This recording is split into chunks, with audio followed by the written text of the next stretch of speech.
programs amongst the top of the college baseball elite, seamlessly woven together throughout college baseball history. Each team with 6 national championships. That's it! LSU wins it! The Texas Longhorns as college baseball's national champions, like the Tower Orange. A lineage of legendary coaches and baseball greats, all who have paved the way for those who step on the field now. The legacy, their tradition, the excellence continues.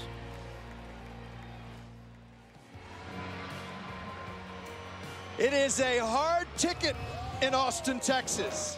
It's LSU and Texas, right here from UFCU Disch-Falk Field. There's not an empty seat in the house, and it's going to be an outstanding opportunity to see great college baseball. How do you compare these two teams? Well, in the last 25 years, they've been as good as anybody. 6 titles apiece. Texas, 36 times trips to Omaha. The LSU Tigers, 18. Head-to-head, Texas with a little bit of an advantage. But that happened a few years ago. They haven't played an awful lot in the last few years. Good evening, everybody. Welcome to UFCU Disch-Falk Field. I'm Keith Moreland, and I have the great opportunity to be in the booth with maybe the greatest right-handed pitcher of all time in college baseball, in Ben McDonald, and maybe the greatest left-handed pitcher in college baseball history, in Greg Swindell. This is fun for me, folks, I got to tell you. I'm going to first go to you, Greg. When you look at what Texas has done and where they're at this point, they've really had a good start. Well, yeah, they've won 7 out of their first 10 games. Defensively, they've messed up a little bit, cost them a couple of games, but that's behind them. They got the #1 team in the nation here right now. They're excited for this series. Austin's excited for this series. Ben, what can you tell us about the Tigers? Well, LSU's off to a good start. Obviously 8-0 for the 9th time in program history. A lot came together for LSU. You get some guys that were supposed to go to the draft this time last year. All 3 of them returned to campus. Then you bring in the #1 recruiting class in the country. On top of that, so all of a sudden LSU last year, pretender in a lot of ways. They're serious contender guys to be in Omaha this year. When you look at their starting lineup for Coach Moneri, and you look at it from top to bottom, just like you said, Ben, when you look at Coach, he's been there quite a while. He's got a championship under his belt in 2009. He's taken teams back to the College World Series. But for me, it's that guy at the top of the order, guy that they got back as a shortstop. Josh Smith is type A personality, shortstop guy. They missed him a bunch last year. He hardly played because of a back injury. You see what he's doing. He's hitting .517. He's hitting every game this year, and he's really set the tone for this explosive LSU offense that's averaging over 11 runs a game. And they're going to be facing what has been for Texas a dynamite sophomore. Bryce Elder, you see the sophomore from Decatur deserves this Friday night starts, thrown the ball well. He's a real fierce competitor on the mound.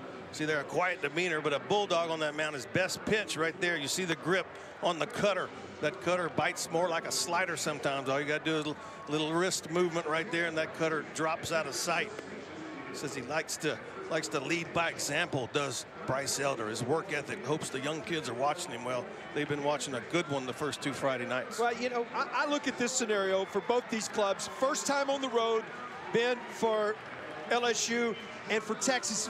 This is the biggest non-conference series in a decade. So which team can handle the pressure here at the beginning? I think that's a good point. I think the team that can relax and do what they do best early in this ball game obviously has the best chance of winning. And LSU, look, this is their first real test. I know LSU's 8-0 and people think a lot about them, to be honest with you, Keith, but they really hadn't played a whole lot of competition.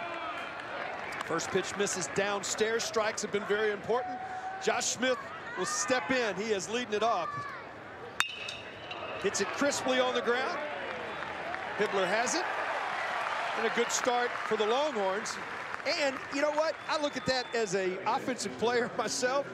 You hit the ball on the button on that first pitch. That's a good sign, too, for LSU, in my opinion. Oh, no doubt. Josh Smith is relaxed, but that's what Elder, you know, what I see about him, he likes to stay down on his own, going to create a lot of ground balls. And against this LSU team, he'll have to be down and keep that cutter going. I think cutter's going to be important for him to establish that early against this LSU offense. Yeah, as we all know, for sinker ball pitchers, when that ball elevated, it starts to flatten out.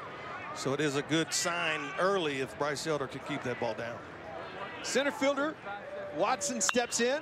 Well, he takes a good hack right here, right back through the box. You knew you were going to see a good offensive club that is not afraid to swing the bat, and we've seen that already. You can see the offense right there, averaging, as Ben told you, 4th in the nation, 11.5 runs a game, 346. I think the number that jumped off the page for me was their slugging percentage as a team. Yeah, I mean, they're hitting some home runs. That was LSU's weak spot last year, guys. If you go back and look, they only hit 48 home runs as a team last year. They've already got 10 this year, so the power numbers are there. A lot of guys that can run a little bit and gap-to-gap power as well. Yeah, Duplantis, who steps in here's got some pop. He's a senior. He's been around a long time. He's 69 hits short, folks, of the all-time LSU record for hits in a season, which could be, it's got to be an SEC record, and it's got to be one of the best in the nation. We don't see a lot of total overall numbers when you compare all 300 schools that play Division I college baseball. You don't see what they have in total hits. He could have 400 when his career's over. Well, since stepping on campus, I mean, he's just been able to hit him. He had 89 hits his freshman year, 90 his sophomore year, 89 again last year. So consistency is what you talk about when you talk about Antoine Duplantis. Just surpassed 300 hits in his career. Look at that. That's impressive. 3 seasons, 284. Oh. The 0-2 here coming now. Ball gets away from Tate Shaw, and down to second goes Watson, who, by the way, has been really swinging it pretty well too. He's 11 for his last 14. This is something you have to watch. Tate Shaw's first start at first base against the #1 team in the nation. Yeah. Not a bad throw right there. Just defers by Elder. Yeah, just took his eye off of it, tried to make the tag too quickly, and then all of a sudden in scoring position. I think that will be E3. They called it E1, okay. Pitch misses outside, and it's 1-2. Guys, both of y'all were really good on the mound. When you get early in the game, did you think about trying to pitch around a guy like this? You got him 1-2, so you somehow got to attack here, right? You still attack. You still have to stick with your game plan. And what's Bryce Elder's game plan? That cutter right there inside the Duplantis. Boy, and he threw it in a perfect place, too. And by the way, guys, that's the first time Antoine Duplantis has struck out the entire season. That's how consistent he's been. But he's not seen that pitch right there very often this year either. Just down, dropped it on his back foot. Got him to swing over the top of it. Guerrero steps in. Watching this young man take BP, it was fun to watch. Ball gets away from McCann. Watson moves up to third on the wild pitch. So 2 miscues that put a runner 90 feet away. You got 2 big outs. You also, I mean, it's the biggest game of Bryce Elder's career. You have to wonder if nerves are out there with him too. I would say yes. Well, I don't know about you, but I always felt like the first inning was the toughest one for me because what I had in the bullpen didn't necessarily translate to the game mound. We have never had one up here. And so, you know, for both of these starting pitchers in a game like this, you just hope you navigate your way through the first inning. You hope that rhythm begins to come. You find your breaking ball, your location, you change up, and then I can go to work. But the first inning was always, for me, the toughest one. 1-1 now to the sophomore from Baton Rouge. McCann able to knock it down. Excellent speed. Watson comes in to score. That is something that LSU's done extremely well this season, is scoring in the first inning. Well, you know, when you're on third base, guys, and both of y'all know this, you got to read down angle. And right here, you see the down angle by Elder. The ball's going to bounce. Zach Watson never hesitated. He read the down angle. He was off and moving, and he took a chance. That ball only kicked away from home plate by about 10 feet. But because he read the down angle, he was able to get home with the first run. This is outside. Right. They outscored their opponents. I believe the number I saw was 26-3. Yes, in the first inning. First inning. 27-4 is the actual title. That pitch outside. Base on balls.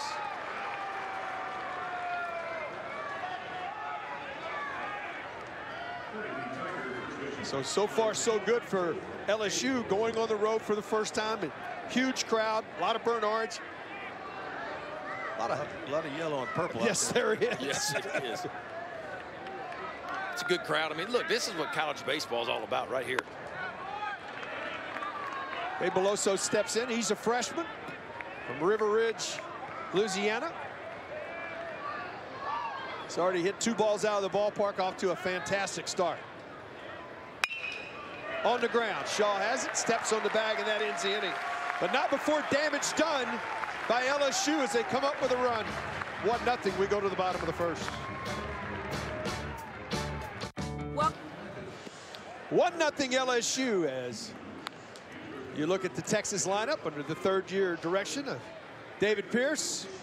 You look at that lineup, really the guys that have done the job are Todd and Reynolds. Both of them have been really good all season long at the top of this lineup. And where they're going to face a young man who I got to see him last year, has got some really good stuff. No, he's got big league stuff. There's no two ways around it. The question is, can he sync it up? And at 6'6", his mechanics struggle from time to time. He walked 49 guys last year in only 92 innings pitched, but it's a fastball, going to be 91 to 95.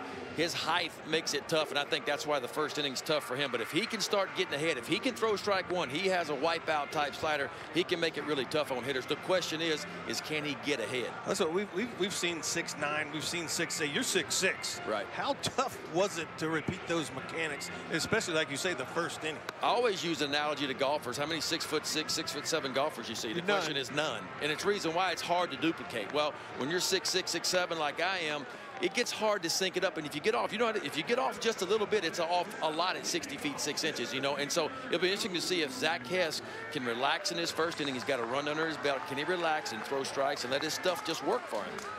As you said, if he can get ahead of you, he does have a pitch to put you away. Duke Ellis will step in to lead it off against the LSU big right-hander.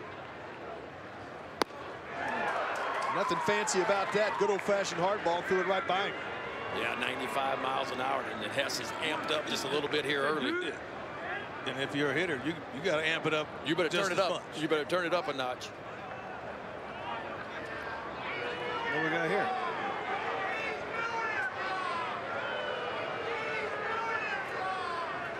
Something maybe with the uniform.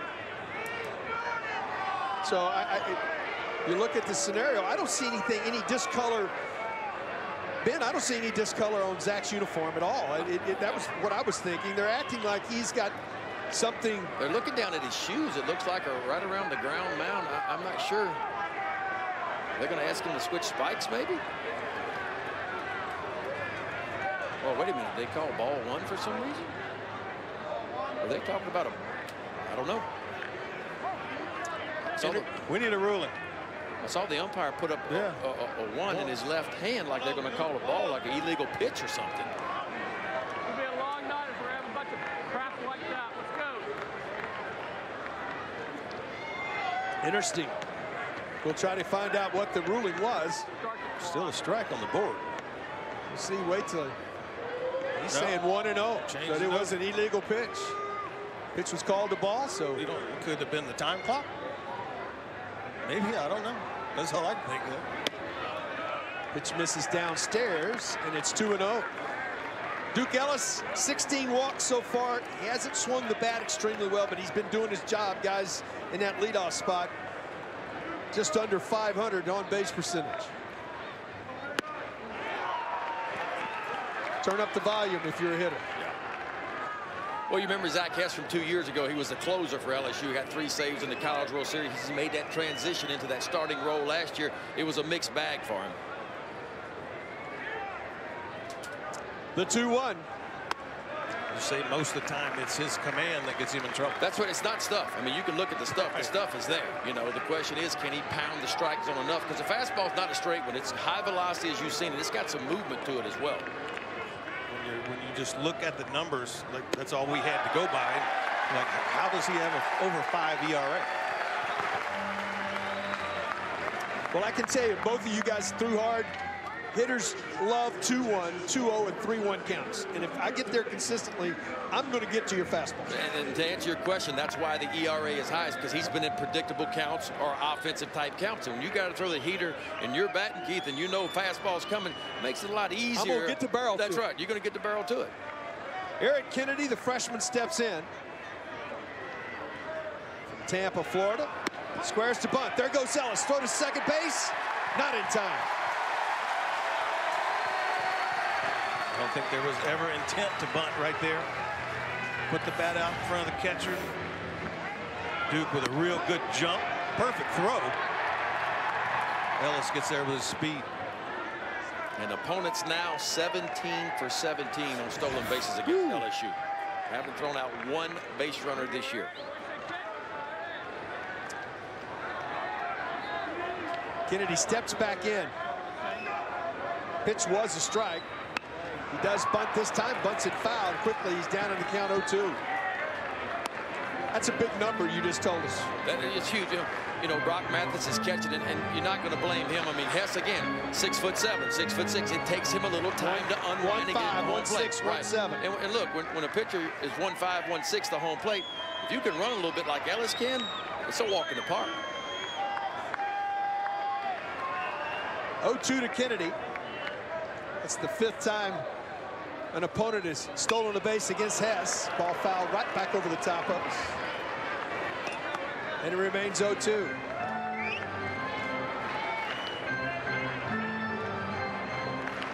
Ben, you do games at home in y'all's home ballpark. This atmosphere here it's got that feel. It's got super regional feel. No doubt. I mean, the atmosphere here is electric right now. You know, this reminds me, you're right, of postseason play type atmosphere.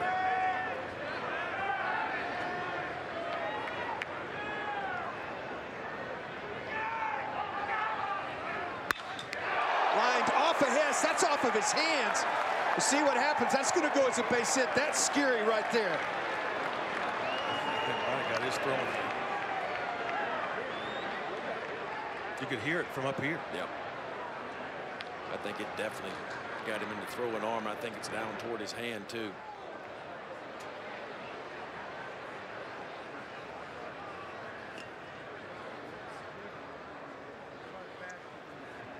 can see the delivery here as he comes off. Bat comes off of the ball. He tried to move back. You're absolutely right. Tried to move to get his glove back. Couldn't get his glove back. Here's a better look right here.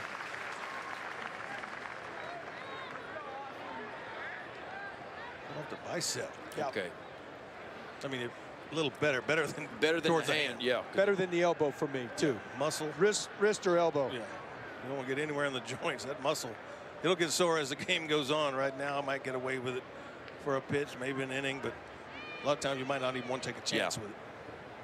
Yeah, I really will be shocked if he continues. I mean, that wasn't one of those grazing blows where, you know, you can shake it off and get back to throwing. That looked pretty solid because you saw where the ball ended up going. The ball did not go through the infield. It actually kicked over towards first base. Yeah, it was square. One more time. This is live speed. Out. It's a tough young man if he stays in this ball. Well, he's a tough kid. He's going to give it a shot. It'll be interesting to see, you know, how the arm feels. Sometimes the mind and the heart says one thing, but the arm says another. That's what I'm saying. Right now, you're going to keep it loose. You're going to throw a few. Now you say you get out of this first inning. How's it go? You probably put some heat on it in between innings to try to keep it loose. But as it goes on, that arm's going to start to swell up. Don't give it a shot. Wow, it's a young man that's wanting to compete for his team. No doubt. Let's reset here. Ellis walked, stole second, and then the line drive off the bat of Eric Kennedy off of the right tricep or bicep in that area of Zach Hess. That'll bring Austin Todd to the plate. Runners at first and third, nobody out. LSU did get a run in the top if you're just tuning in.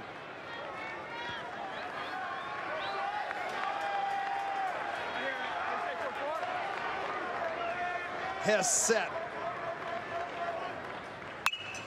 Lined right side, out of play. Kennedy with outstanding speed. If you're going to run and you've had success running, a team is having tough time throwing runners out, this is a good time to stay out of the double plays to go down in a breaking ball count. Yeah, Hess has not thrown a breaking ball yet, so you got to think it's probably coming. The 0-1 just misses. Was the first breaking ball, 83 miles an hour. Big high leg kick, too. Well, Kennedy, right now, fastest guy on the Texas team. He can fly. So 1-1 to Todd. Ellis at third, not running. Foul back. Now it's 1-2. And you're right. He's got him set up now as a right-handed hitter. You have seen one, but you hadn't seen that good one. Right.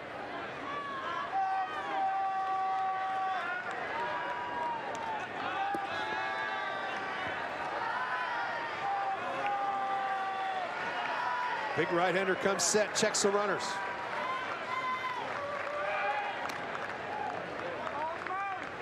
Kennedy back in safely. Austin Todd 8 for 15 with runners in scoring position this season. He's the leading RBI guy for Texas. Left fielder Cabrera and center fielder Watson playing deep in this ballpark. That's the deepest we've seen in left field.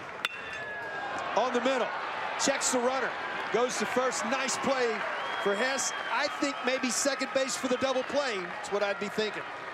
Yeah, I totally agree with that. I think he had time to at least get that lead runner, keep the double play in order, and have first and third again with one out. But instead, Hess checked the runner at third base and quickly went over to first base to get to out there. You're taking a look at it. Clearly, he has enough time to go straight to second base and might even get that double play. But if you don't, at least you got double play in order. That brings Zach Zubia to the plate. Zach has been hot as of late. Sophomore from Richmond, Texas, is the power for Texas. He has 2 so far this season. Homer in Baton Rouge and last year's series. There's the new pitch for Zach Hess this year. That's something he hasn't had his first 2 years as a changeup. Worked really hard this offseason to try to develop a changeup, and now he's throwing that circle change. So he does have a third pitch now. Still mostly fastball, breaking ball, but you will see the occasional changeup. Zubia digs back in. That's the one you want. Change up. Back-to-back change-ups to Big Zach. Hitting is rhythm and timing, guys. If y'all can disrupt it as pitchers, we hitters sit there and go, oh, well, what do we look for now? Well, I always thought pitching, and Zeke, you can talk this, I always thought the slow, fast sequence was one of the best sequences that I had. If I got slow on you, I could speed that bet up. I'm not trying to throw it in the zone here, but I may elevate and go out of the zone. Yeah, nothing in the zone, especially. He reached back and tried to get a little extra that time. That was the old extra fastball at 98. I think that bicep's hurting too much. It's probably feeling the best it's going to feel, because tomorrow you know that thing's going to be sore. He's going to be wrapped up in some ice tonight. I got to hit that breaking ball right here. 1-2. In the infield, playable. Hess a chance to get out of it here. Yeah, Zeke, you hit that one on the nail, breaking ball down and away. That was a good pitch, a really good pitch. You know, when you get those opportunities, and you know, guys, y'all know this, runner at third base, less than 2 out, that's when you got to be good, because that's when you don't need that base hit to score a run. You know, a sacrifice fly, a ball in the infield can push across a run, and Texas not able to do it in that situation. Right, and as a hitter, those are free ribeye steaks. That's right. There. Those are ribs. I got to get my job. I got to get it on the ground in the middle of the diamond. But when you fall behind 2 strikes, it's really tough off an arm like that. Reynolds 5 for 10 this season with runners in scoring position, off to a fantastic start. Switch hitter from Sugar Land. He's a junior. Takes this one outside for ball 1.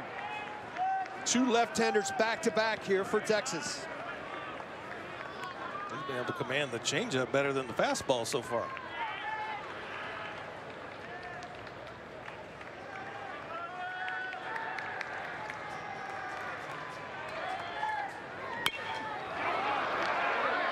Tough play. Hess, can he get it out? He does. By himself, one unassisted. As Zach Hess, he gets hit in the shoulder, and then he comes back and makes a really nice play. That was an excellent play from a guy that's not a tremendous athlete, but he gets over there and makes the tag. Tigers up 1-0.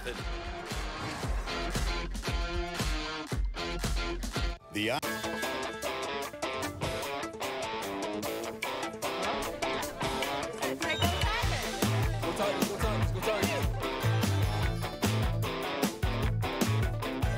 A packed house, including the big fella, as he makes his way into UFCU Disch-Falk Field. He doesn't have a very good glove, so they send him home when the ball game starts. Can't judge the balls at him very good. You can see the history. Texas leads the all-time history. In the College World Series, LSU leads 3-2. The first time they have played in Austin in the regular season since 1998. All games count, but if you're going to be up 3-2, that's a good place to do it in Omaha. That's right. Garcia steps in. Just absolutely what an environment we saw last year when the Longhorns made the trip to Baton Rouge. And I knew that Texas fans would respond with this type of a scenario as the Tigers came and replayed the visit. Good morning, good afternoon, and good night right there. That's the cutter / slider right there for Bryce Elder. Yeah, that's impressive. So he throws one for a strike, shows you one, and with 2 strikes expands that zone and throws one just off the outside corner. That's having command of your breaking ball early. Hal Hughes will step in. Tiger third baseman from Norman, Oklahoma. Played a lot of shortstop last year, Ben, for LSU once Smith went down. Yeah, he had to. I mean, wasn't expected to play a whole lot last year as a freshman. Josh Smith goes down early in the year. Hal Hughes comes in and look, played the defensive position really, really good. He was outmatched at the plate, you know, a good bit with SEC pitching, but he got a lot of experience, had a pretty good summer this summer hitting the baseball, and Coach Veneri loves his defense. Well, he loves his defense. He's also been around, he's been around a pretty good coaches all of his life, too. Pete Hughes, his dad was a coach for the Oklahoma Sooners. Just misses. You can see those 2 guys right there, both pretty good players, and oh, by the way, their dad's pretty good coaches. Their dads, that's right. On the ground, Reynolds across the diamond in time. 2 quick outs. Zeke, we talk about it all the time, but this for me is the biggest key point for Bryce. You get 2 quick outs, you've given up a run. You got to go right now and get that third out. Get back, get your offense back. This Texas staff at times has had tendencies with 2 outs to let innings extend. Try to finish them off too quick. Stop concentrating. I don't think Bryce Elder has that mentality. He comes at you whether there's no outs, 2 outs. Got that good sinker getting below the bat. He's keeping the ball down in the zone. Yeah, he gets those 2 pitches going. You make that fastball sink like that at 92, then back that up with that hard cutter he's got. That's a tough combination. The 1-1 to Mathis. You can tell right there the ball's moving as a hitter. You start the bat forward and then try to stop it midway, the ball's moving. We talk about all the analytics in baseball now, but that hitter right there at home plate, he'll let you know how good your stuff is. When he takes a hack like that, I don't even know what my spin rate is. There's your third strikeout of the ball game. 1-2-3 go the Tigers in the second. They lead 1-0.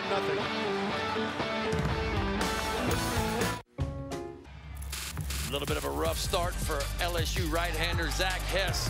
Gets a line drive right off the tricep.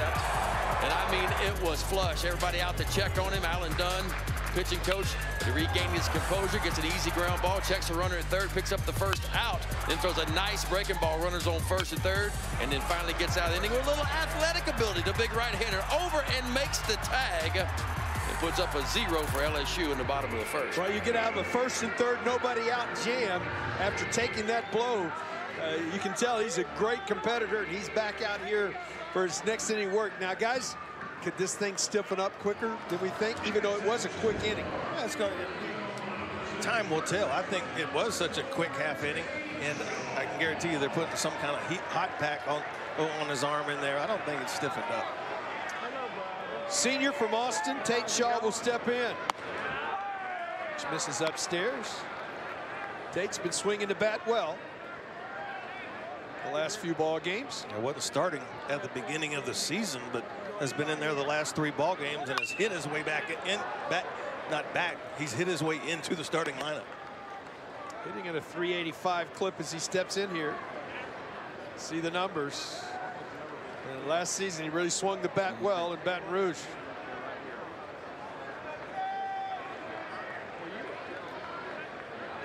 The 1-1 from Hess.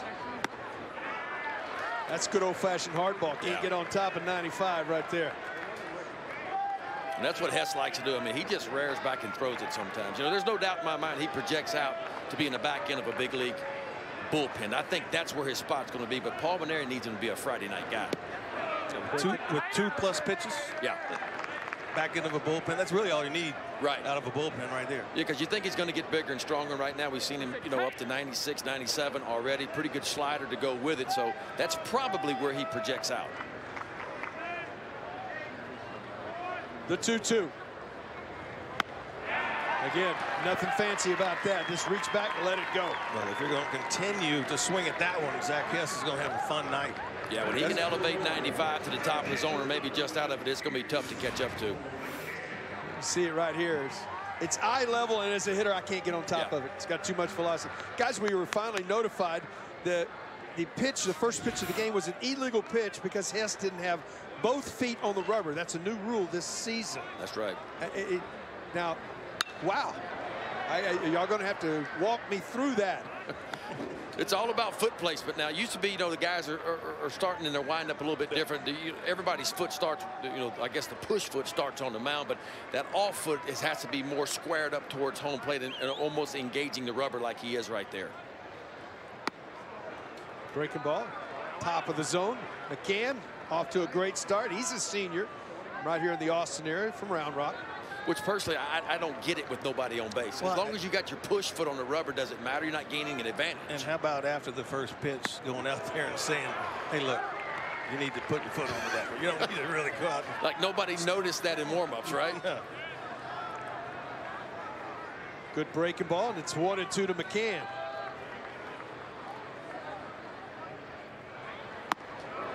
Lays off. McCann evens. I'm sorry, that's nitpicking.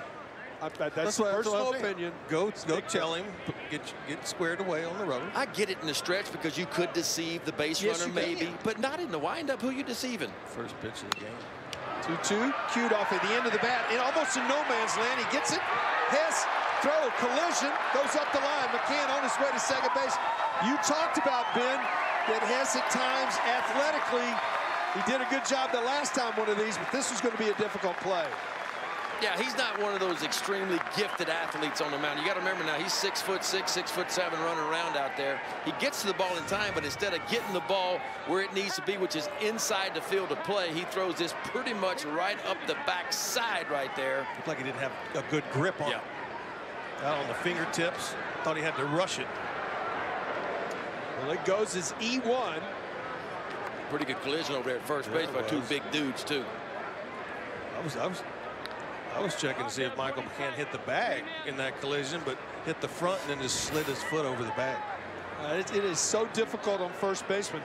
Y'all remember one of the best players in the nation at TCU, Lucan Baker, reached out. He was lost for the season, trying to reach back and make that play. That's a dangerous play because the base runner always cheats on the inside of it like he's supposed to do, you know, and so you hope the pitcher makes a good throw right on the inside part, and it just didn't happen. And Cade Beloso shaken up. It looks like he's going to stay in the game. It'll be okay. You know, the interesting part of that is he's a left-handed hitter. That's that lead arm. Now, you watch him as it goes on because that's such an important to hitting is that bottom hand. Mason Hibbler, the senior for Cypress, steps in. Yeah. They're playing out there like they're going to be playing in September across the freeway. Right. Yeah. September 7th, as a matter of fact.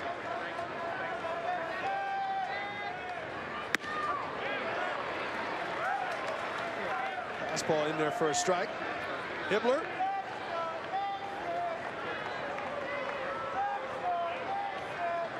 Oh for 9 with runners in scoring position on the season. Needs one here. Take advantage of the miscue. Struggled early in the season, pressing a lot.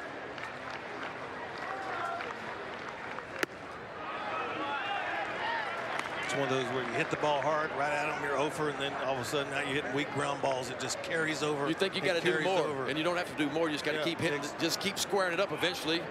Keith, you know this, they're going to fall. But as a young hitter, you're squaring them up and you hit them 2 people. You think, well, I got to do a little bit more now. It well, doesn't matter how old you are. It sends you in a tailspin. It does. Good fastball there, too. Good hack. It was a good hack, but I mean, it's hard to get on top of his fastball right now.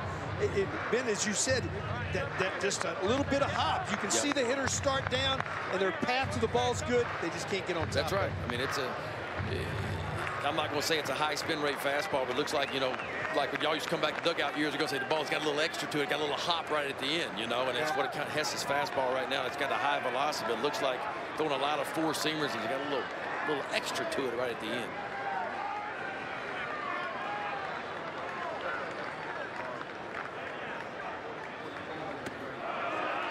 Did he check? Yes, he did. The count evens.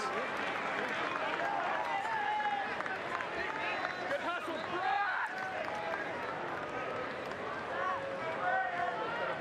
Outfield straightaway and fairly deep for Hibbler. Regan, the true freshman shortstop, awaits on deck.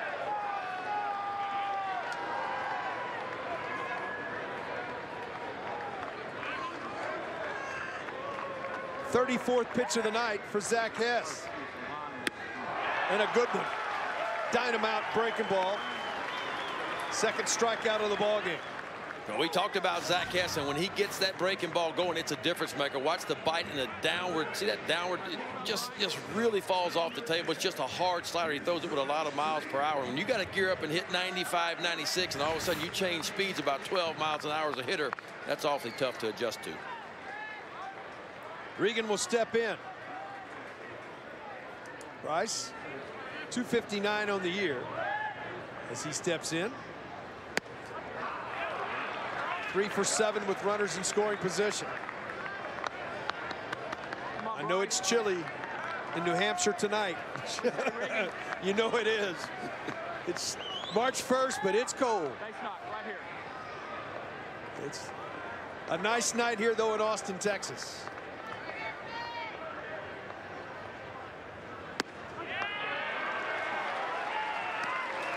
Put something off. Quickly, he's ahead in the count 0-2. Cool 28 in Amherst. Oh, that's not too bad. That's not as cold as I thought. I was thinking somewhere in the single digits. We looked the other night and it was 16. Yeah. Right here, Bryce. What do you say, kid? The 0-2. Good morning, good afternoon, and good night. Striking out the side is Hess. 1-0 LSU. DJ LeMahieu. Fastball line down the left field line into the corner, and it's tied. LeMahieu comes through. Go to the 11th inning, tied at 6. Breaking pitch hit to center field. LSU takes the lead. In the air to deep right, a 3-run bomb. That's it. LSU wins it. LSU comes up. You can see Coach right there, an outstanding series. That game 1 of that championship series, I was working that for Texas Radio, and I can tell you it was one of the best college baseball games at the College World Series I'd ever watched. Got 2 good teams going at it right there, and you're right. It was a well-played game all the way around. 9-1-2 for the Tigers to face Elder out for his 3rd inning of work. Chopped on the ground. Here comes the freshman Regan. Makes the play. Nice arm play. He has really done a nice job with his footwork and makes the play. You know, guys, the interesting part of that, there's a background story a lot of people don't know about that championship series because it was over. Coach Maneri's, that was his first championship. It wasn't LSU's first championship, but it was the first one for him. About 2 weeks later, a letter comes in from the head coach of the University of Texas. It's a really nice personal letter talking about congratulations on winning your first ever national championship from Augie Garrido. That's pay it forward, in my opinion. That is such a great story. That's really cool. And if you talk to Paul Maneri, he's going to pay that forward too. He'll continue to do that for the next coach that wins his first one. Cued off the end of the bat, foul. You can see that he takes a picture with him. There was a lot of rain delays that week leading into it, and then you can see the letter right there from Coach Garrido. I really think Paul really felt a lot about that. And then later on, after LSU lost to Florida 2017, Coach sent one of those same ones to Kevin O'Sullivan. That's just class. Yes, it's just class all the way around. Heck of a story. Sarge steps back in.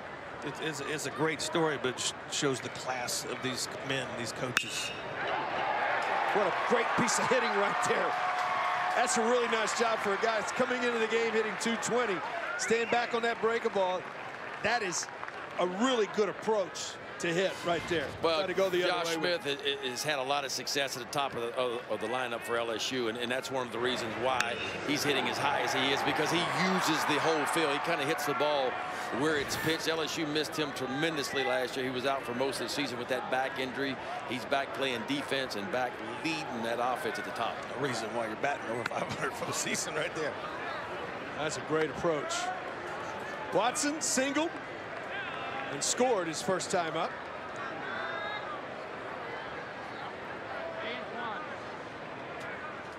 Smith has hit in all 9 ball games on the ground. Regan for 1, get 1. That's all you're going to get. Get the lead guy. 2 gone in the inning.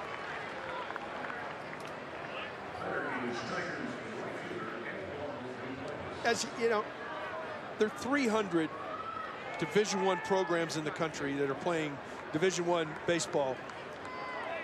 It is amazing how these guys, it's such a small community in reality, because, you know, because of the fact that we got coaches that change jobs, you've got assistants that change jobs, but it's good to see that there's relationships between all these guys, especially at the elite program. Well, they're all in it for the same reason. They want to educate young men, not only in this, off the field. I know Augie does that. Paul does the same thing at LSU. So that's what it's about to these guys. It's not all about winning baseball games. Yes, that helps. We will visit with the head coach from LSU when we come back. 1-0 Tigers. Coach asked. We go to the bottom of the third at a packed UFCU Disch-Falk field. We take this opportunity to go down into the LSU dugout and visit with their head coach, Paul Maneri. Coach, when you look at it and your team, you guys want to find out what kind of program you have and where you are each year. You got to play these kind of intersectional games. Well, I think we have a good program regardless of whether or not we play these teams. But it is exciting. You know, it's a wonderful atmosphere. You know, a lot of fans for both teams here, a packed house. You got quality players all over the field. You know, this is what college baseball is all about. Coach, talk about Zach Hess. Big scare for you guys there in the first inning. Line drive right back off his pitching arm. He looks to be okay, but that had to be a big scare. Huge scare, Ben. You know, I mean, you can prepare for a lot of things. You don't normally prepare for your starting pitcher to go out the second batter of the game. He took it right in the tricep, so he's got a nice welt there, but no bone or anything like that. And he said his arm's still loose, so he should be okay to go. Thanks for taking the time, okay, Coach. Guys. As we go back to the top of the order in the second, that interstinct caught the outside of the tricep. That's probably the most meat there is on your arm. That was the best case scenario, it sounded like. Ellis walked, stole a base, and was stranded at third his first time up. You can see Coach Maneri. You can see his career, 1,423 wins, third most active for a Division I coach. 6 College World Series appearances, 1 with Notre Dame, 5 at LSU. It's just incredible numbers. 37 years as a head coach. Yeah. That's a long time. You know, and he did it, you know, from the ground level. Starts off at St. Thomas, you know, then he goes to the Air Force, then he goes to Notre Dame, where he takes them to the College World Series, you know, and of course over to LSU. So he's worked his way up the ladder. Amazing when he told us today, yeah, I know you travel everywhere. First time he's been to this stadium, Disch-Falk Field, in 37 years. The 2-1 Dallas.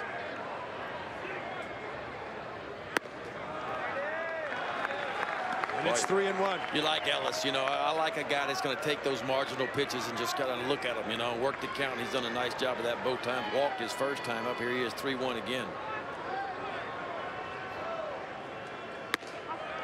Catches the outside corner, the count's full, and doesn't offer 3-1. Right. And why would you? I mean, that's a tough pitch right on the out, and that shows me plate discipline. I mean, you look for your heater right there in the middle of the plate, and if it's there, you have a good swing. That ball's paint on the outside corner, so he just took it. Comes back, can't catch up to the fastball. And that is the 4th strikeout. 4 out of the last 5 hitters have been retired for Texas via the strikeout. Yeah, and Zach Hass continues to work to the top of the strike zone. And again, as a hitter, it is tough. Even if you know heater's coming, it's tough to catch up to that elevated fastball. It's going to be tough to lay off. David Wiley doesn't. We've seen a lot of high strikes called this year, but David Wiley behind the home plate hasn't called many tonight. So if they can, Texas can learn to lay off them, maybe get a few extra base runners. Tough to lay off that heater. You see it so good up in the zone, don't you? You can't get on top of it. But you think you can. That's the problem. Your brain's saying you can. 0-1 to Kennedy.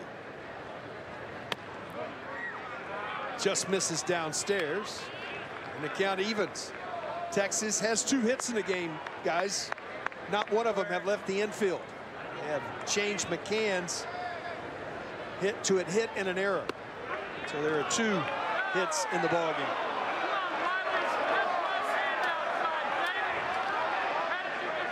He called that pitch a strike, and he's hearing about this David Wiley here.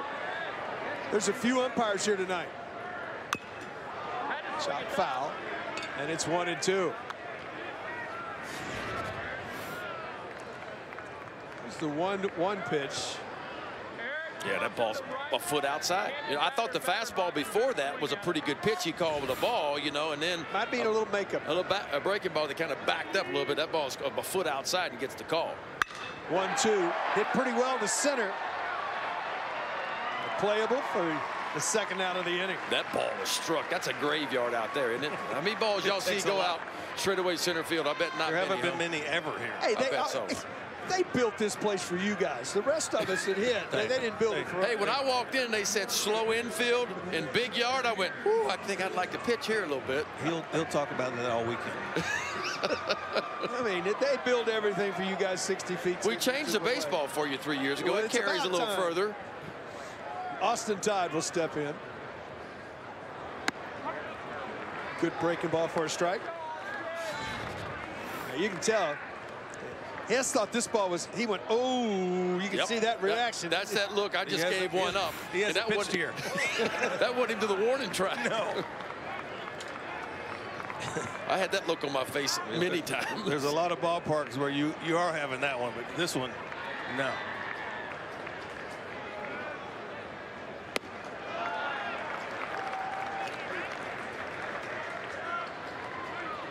It's a 6th straight hitter that has, guys. Ben, you talked about it, that he needed to pitch ahead. 6 straight first pitch strikes. Yeah, no, and when he does that, guys, I mean, he had some, don't get me wrong, he had some starts last year. When he got ahead, he showed you Friday night stuff. Foul back, and the count evens. And it's just the maturation of a young guy, you know, and you know, when you're good, you're good. And I always thought a third of the time I jumped on that bump, I had my good stuff. I was going to win the ball game, right? Or I was going to lose 1 or 2 to 1. That's how what's going to happen. Then a third of the time I had average stuff, and a third of the time I didn't have squat. But you still got to go out and you still got to go compete. You got to keep your team in it. And I think for Hess, that's what he has to do this year. Last year he was really good, or he was really bad. There was nothing in between. So he's got to figure out a way, even when he doesn't have his great stuff, he's got to figure out a way to give his team a chance to win. That's how I felt. When I had my good stuff, you don't have to think much out there, which is totally opposite. You really should think more. And when I didn't have my best stuff, that's when I really concentrated more. Sure. And had to make pitches because you knew you didn't have your best stuff. But if you two guys want to get to become an elite pitcher at any level, you got to win on the days you don't have good stuff. That's true. You got to find a way to win on those days. Or at least give your team a chance. You know, at least have, you know, be standing around in the 6th or 7th inning giving up 2 or 3 runs, you know. That's exactly right. Zuby will step in. He popped up his first time up. Todd is a threat to run at any time. Tigers got on the board in the top of the 1st. Fastball misses inside. Yeah, because Hess has not showed you a slide step yet. He's been high leg kicking every time. So, you know, if I'm seeing that, and I promise you at 6'6", 6'7", you know, he's 1'4", 1'5" the home plate. 55 pitches in the ball game for the big right-hander. I got to look off speed for if I'm Zach Zubia. Tried the fastball in. Came back with the off speed. A good hitter's count right here. Now you're zoning in. Yeah, I'm one pitch, one spot, one speed. Now, the question is, can I catch up to that speed? I still think you might see a breakable. Well, yeah, and I don't know. Y'all talk about the raw power Zubia has, and I don't know if this is the time you give in and throw a cookie down the middle. The 2-0. He challenged him up in the zone. Just out of play. It's a big league foul ball. That's a big league fastball and a big league swing. That's, I mean, when you have that combination, that the ball can go a long way. It was.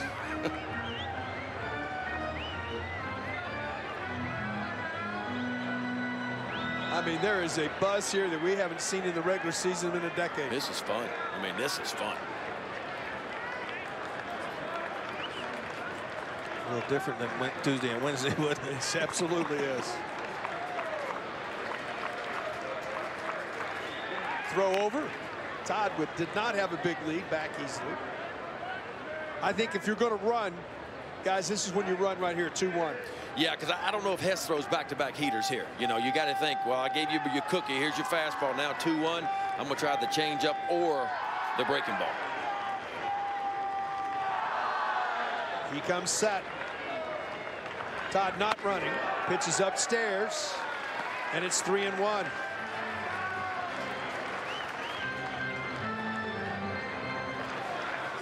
Ryan Reynolds, switch hitter, third baseman for Texas, waits on deck. Zach Zubia, homered twice from Baton Rouge in the series last year. There goes the runner. Pitches outside, ball 4. Third walk issued on the night by Hess.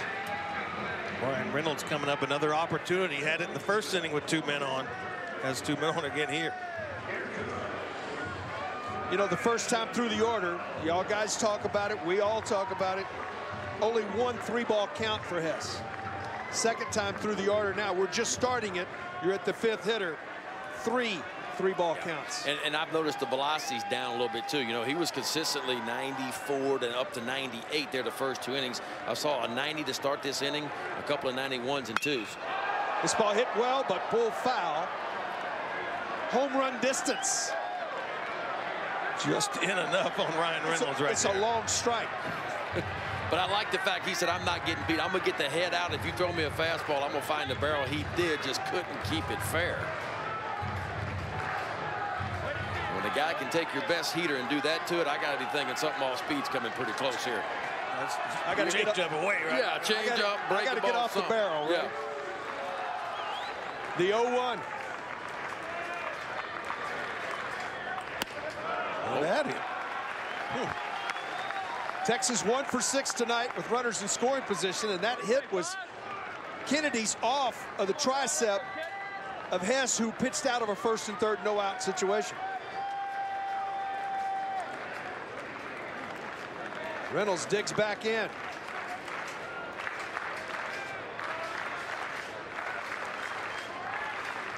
Too much time.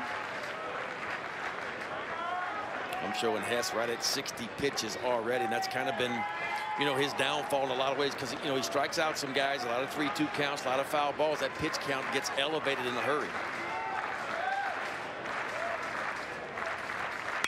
Change up the middle, great play, gets to it, Smith saves a run, but loads the bases. Outstanding play, Josh Smith. That's what you want out of your infield right there. You always tell him, knock it down, knock it down. Well, he got to it right here. Definitely saved 1 run.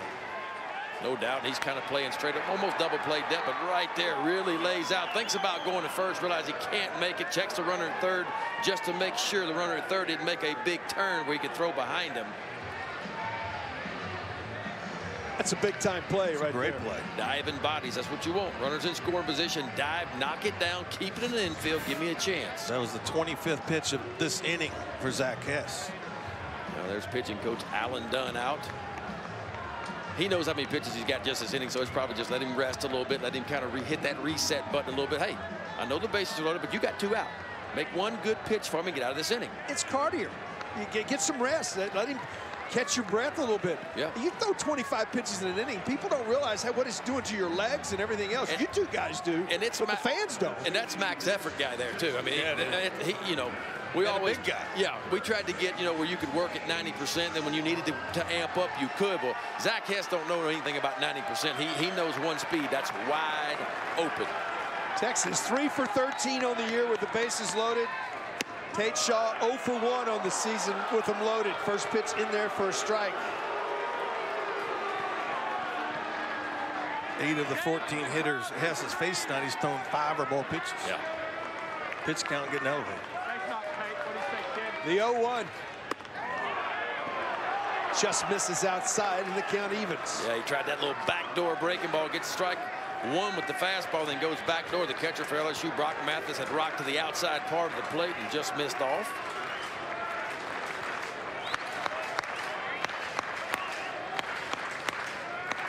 The 1-1. Very well, guys. Maybe the best pitch for Shaw right here in the at-bat to hit. Don't overswing. Sometimes you say look for that one and try to drive it right here. Just a nice, easy swing. Pitcher's creating a lot of velocity for you. Exactly. Find the barrel. Let his velocity work for you. He's painting that inside corner. That's a big-time pitch, guys. Big time. Both strikes to Shaw have been right there. First, same pitch.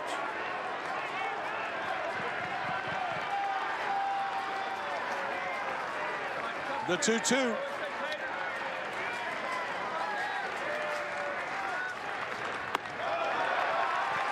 Advantage Texas. Runners will be off here with a 3-2 count. Got a challenge. Got to throw a strike. Crowd.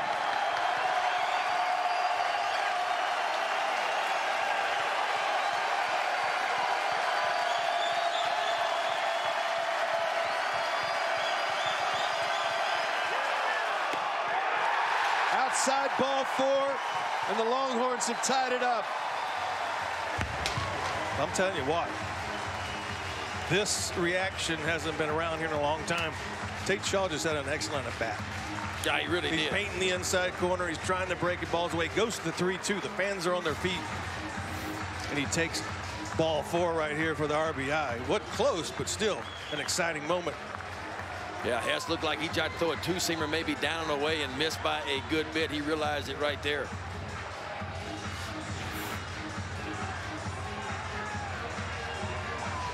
And we have a scenario here where I'm not sure what happened here. The pitch was outside, but the conversation is over. Calling maybe the same thing. Looks by the reaction from Paul Manera.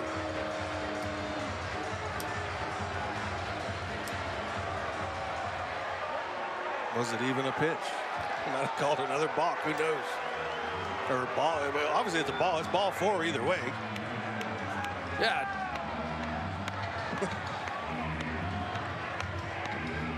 He was in the windup again. Was Zach Hess. It's the only thing I could think of. Yeah, he called. There it is, right there. Third base umpire right there. He calls a balk before the pitch. There was a balk before the pitch. I just don't get it. I mean, I didn't see a balk. You know what? I mean, it's fortunate for Texas right there, but unfortunate. What if he strikes him out right there and he calls a balk on that play? Wow. Yeah, I don't get it. I mean, these new rules. Wind up, yeah. I mean, stretch, yes. McCann steps in, pops it up.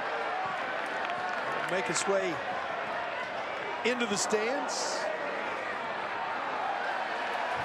That's what the conversation was over, but it was very difficult for us to see that until we saw the replay. It looked like his foot was barely in front of the rubber. His pivot foot, his left foot. Right. You got to have some sort of contact with the rubber.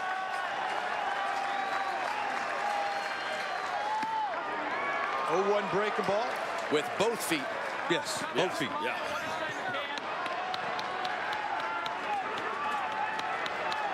So down 0-2 now. McCann steps back in.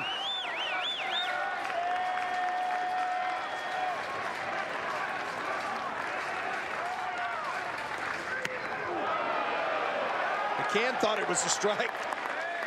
Didn't get the call. You can see. I think everybody thought it was like Hess was heading to the dugout. Mathis, the catcher, had jumped up and gone, and I thought McCann looked like he thought it was strike 3 too. But the only guy that matters is the guy behind the catcher, and he didn't think so. 1-2 to McCann. Just cues it off the end of the bat to keep the at-bat alive.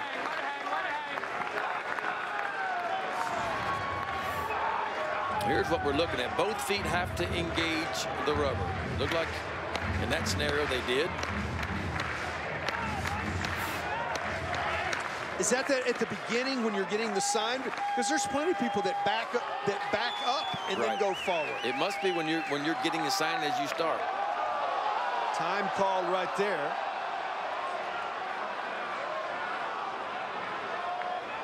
So we'll do it again here, 1-2. 73rd pitch of the night coming for Zach Hess. Got him. And a big strikeout it was. But Texas finds a way to get on the board and ties it up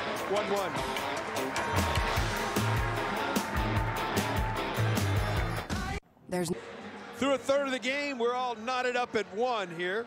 Great atmosphere at UFCU Disch-Falk Field. Crowd very much involved in that inning with a bases loaded, balk, walk, call. And a lot of people having a whole lot of fun here at the ballpark tonight. Yeah, why not? I mean, a lot of tailgating going on too. I smelled some good food when I Mardi Gras, right? You're coming to our barbecue. It's Mardi Gras right now. Yeah, well, you know, the folks around Baton Rouge don't need a reason to party, but Mardi Gras, you know, I mean, look, we have hurricane parties of all things, you know.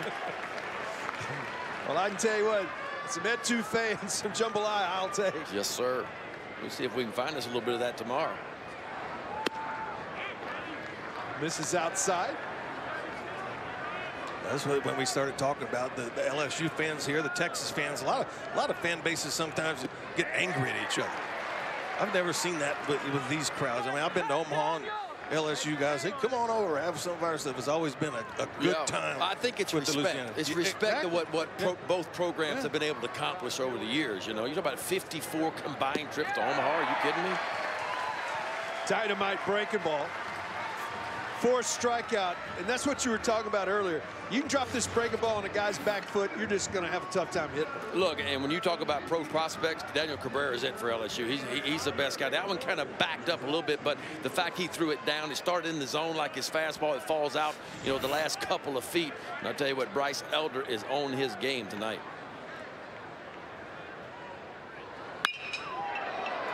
Shift is on. Get the job done. That's third baseman Ryan Reynolds was in right field. That's the one when you let it go and it goes between your legs. You're like, oh, I got to go from the stretch, and then you turn around and see the shift. And it's like, okay, I like it. Thank you. That 4th strikeout for Bryce Elder. All have been on that breaking ball tonight. Guys, one of the things that we got to talk about, you're seeing teams now across the country using more of that. Of seeing, you got better scouting reports, you got more visual evidence of recruits that are coming in, even though they're young. There's a lot of television out there now with college baseball, and so you're starting to see where to play people. I think at this level, it's kind of tough for me because a college pitcher isn't always going to hit a spot. At the next level, major league pitcher is going to hit a spot 95% of the time, so you can play that shift on a guy who's going to hit the ground ball, you know, pull a ground ball or hit a fly ball in the air to the opposite field. College level a little tougher for me. Garza chops on the ground. Could be a quick inning. High throw goes up. DeShaw can't come down with it. You don't see that from Ryan Reynolds very often. He has been really good at third base. Just got a little lazy that time. That's one of those things where you get it, you look down, and you set your feet, and all of a sudden. But watch here, Shaw right at the end. Yeah, he got there a little late. He touched the bag, but after he'd already passed it. Second miscue of the night for Texas. So what that does should be in the dugout. Pitch count's going to get elevated now because of the fact is that you should be out of the inning. Fortunately for Bryce Elder, a quick strikeout of Cabrera, one pitch to Beloso. So it hasn't been a big pitch count this inning yet. Upstairs for ball one.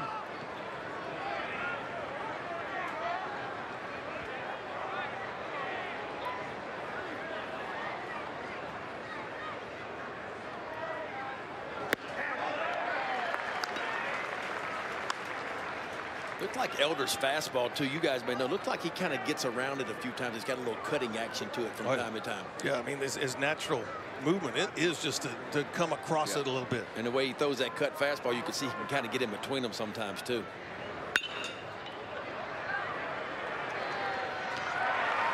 Gets the out and out of the inning. We come back. We go into the Texas dugout, visit with head coach David Pierce. The perfect 1-1 ball game as we go to the bottom of the fourth. You can see the game summary. Bryce Elder, Zach Hess, both have been outstanding. We take this opportunity to go down into the dugout, visit with the head coach David Pierce. Coach, when you go back in this atmosphere, this is what when you schedule this type of series, is to get this type of atmosphere. No doubt. I mean, this is super regional atmosphere right here. Two great teams, two great programs. This is what it's all about right here. David, we talked earlier about Bryce. He has to stay down in the zone and continue to pitch. So far tonight, he's been successful doing that. Yeah, he's got to continue to mix. They're really good hitters. They make adjustments, and he's just got to make quality pitches and stay a pitch ahead. Thanks for taking the time, Coach. Get back to your work. All right, appreciate it. That's funny that David says he has to stay a pitch ahead. Bryce Elder, I've seen in some articles and heard him.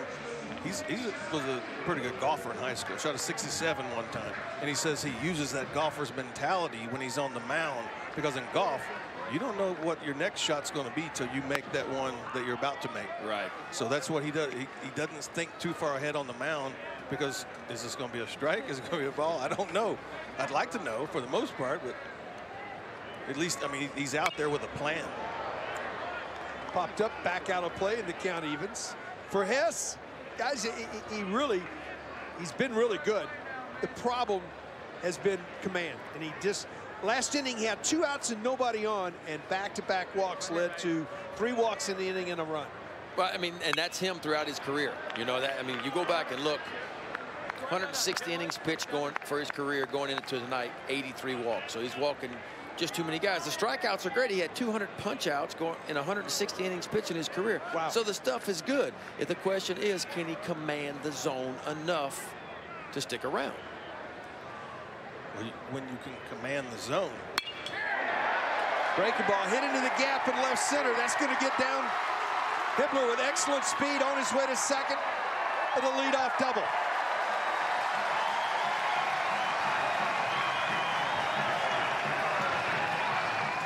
Good for Mason right there, struggling early this season. Gets that hanging breaking ball about thigh high.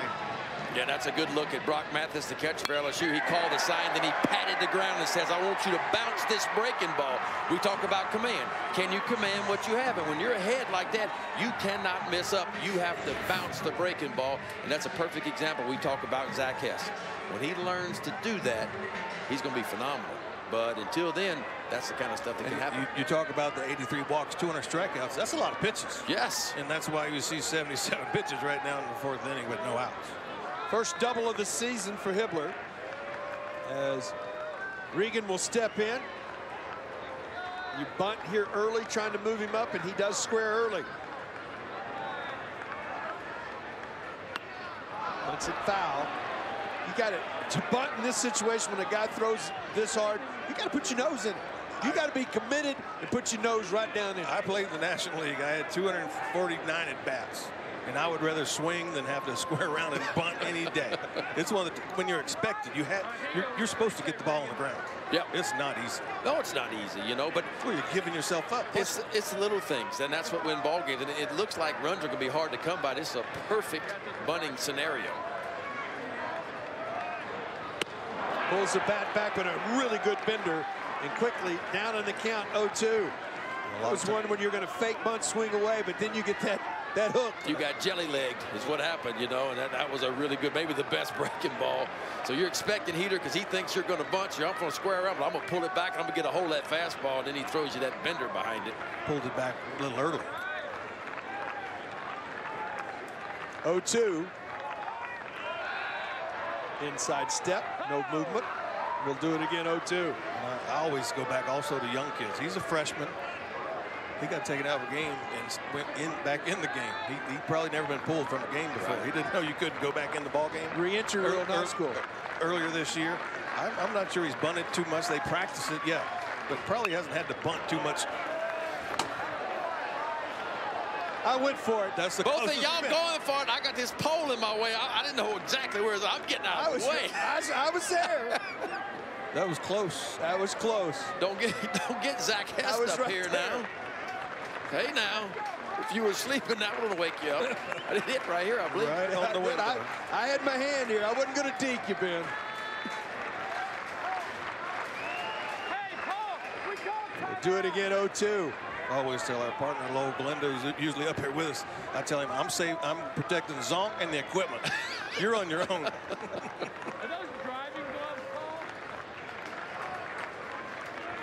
So Hess comes set again. 80 pitches, excuse me, under his belt, his 81st. Breaking ball and a good one. Wow. 6 strikeout of the ball game for Hess. That's 2 of the best breaking balls that Hess has thrown in this at bat. And unfortunately for Reagan, he had to see both of them. And that one right there, my friends, that one will hurt your feelings. That's a knee buckler. I think Regan thought it might have stayed inside on him right there. Well, your first movement, you know, when a guy's throwing that hard, your first movement up and in, you want to, I better get out of the way because, you know, Hess is one of those guys that's kind of a little bit wild, you know, effectively wild, I would call him. Fastball misses downstairs. Ellis has struck out and walked, stole a base, and stranded at third base. So he is on base 1 out of 2 times. Almost 500% of the time, 50% of the time he's reached base. It's the 4th straight inning Texas has had a runner in scoring position. Got a pitch to hit, couldn't get on top of it, and the count evens. See that velocity starting to just creep down just a little bit, you know. It's off just a tick, but it's still got that late life to it. It's still got that spin to it. You keep trying to use that spin rate, don't you? Man, that stuff, that freaks me out, man. I was in spring training last week with the Orioles, and I saw some stuff that I've never seen. I mean, I'll tell you all a story in a minute. The 1-1 breaking ball, good one in there for a strike. He's really found that breaking ball. They had 6 pitchers thrown in spring training like we used to throw on the mound. 6 guys in a row, 6 catchers. Behind each pitcher was a guy with one of those black boxes. And behind each one of those black boxes was 6 guys with a computer and a table. And every pitch they throw was going into a memory bank into the computer. I mean, the analytics of the game, it's crazy now. Well, I know I'm old school, but the eyeball test works. But that's what we always used to say. The hitter's going to let you know how good your stuff is. If I throw a breaking ball, a couple of them, and they get melted off the wall, I kind of know my breaking ball's not very good. But if they swinging and missing a couple times, I go, that's a pretty good pitch. I think that one works. I retired because hitters told me to. That's right. They going to let you know. The 2-2 to Ellis. Got on top of this one, put a charge into it. Carrying to left, is it out of here? Opposite field, 2-run shot, 3-1 Texas.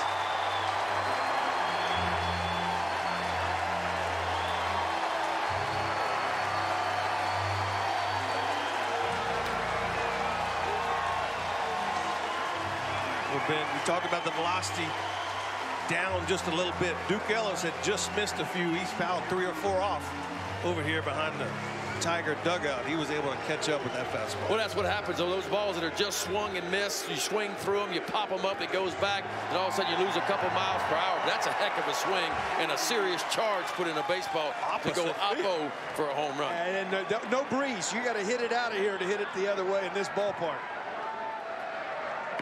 That brings Kennedy to the plate. That's the 9th homer, guys, by Texas this season. They have yielded none from the mound.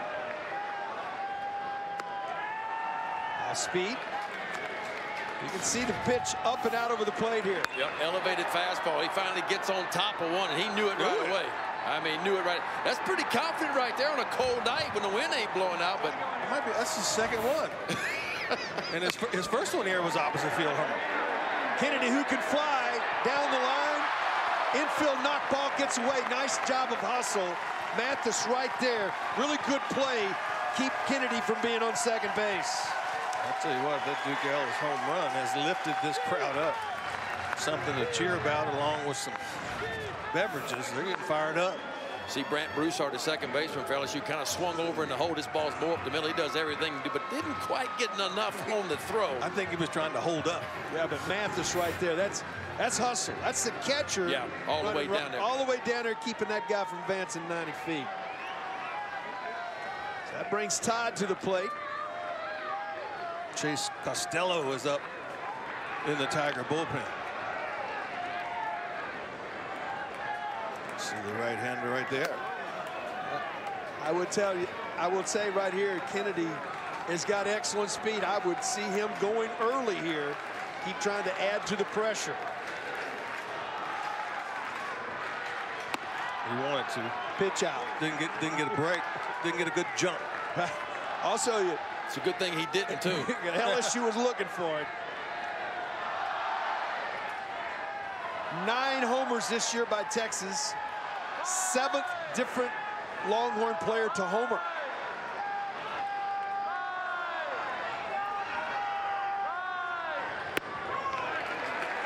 Yes, you were talking about the pitches. Listen to this stat too. 7 of the last 9 Longhorn hitters have reached base safely. Yeah. Well, you could tell starting really in the 3rd inning for me, the back end of that 3rd inning, the stuff started to fall off just a little bit for Hess. Well, with the pitch count, you have to wonder if that tricep is coming to effect. The 2-0 to Todd. Had a good swing, fouled it straight back. You can tell with Todd's reaction right there. You know, every at bat, I talk about this all the time, Ben, but I think every at bat, y'all are going to give me, as guys, one opportunity of a ball that I can put the barrel on. If I miss that one, I'm in trouble. That's right. So here comes the 2-1.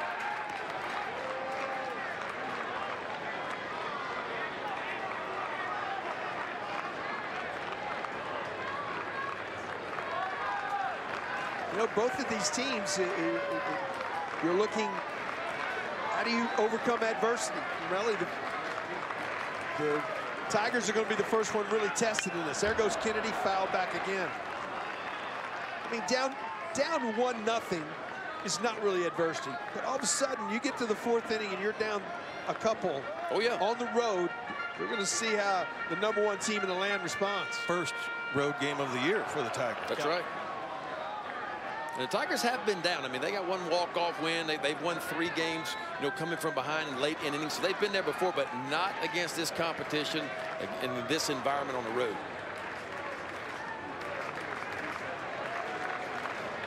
Kennedy with another big lead. There he goes. Foul back again. 3 in a row, Austin Todd. He's trying to lean on something. We talk about the home run. You just see ball is up.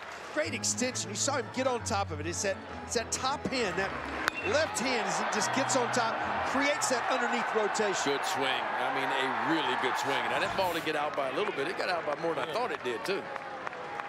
He knew it. He had that hand up right away. Wow.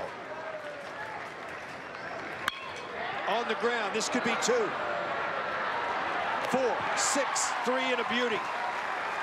And the inning over, but not before the Longhorns grab their first lead of the night. Opposite field, Two-run shot, Duke Ellis. 3-1 Texas.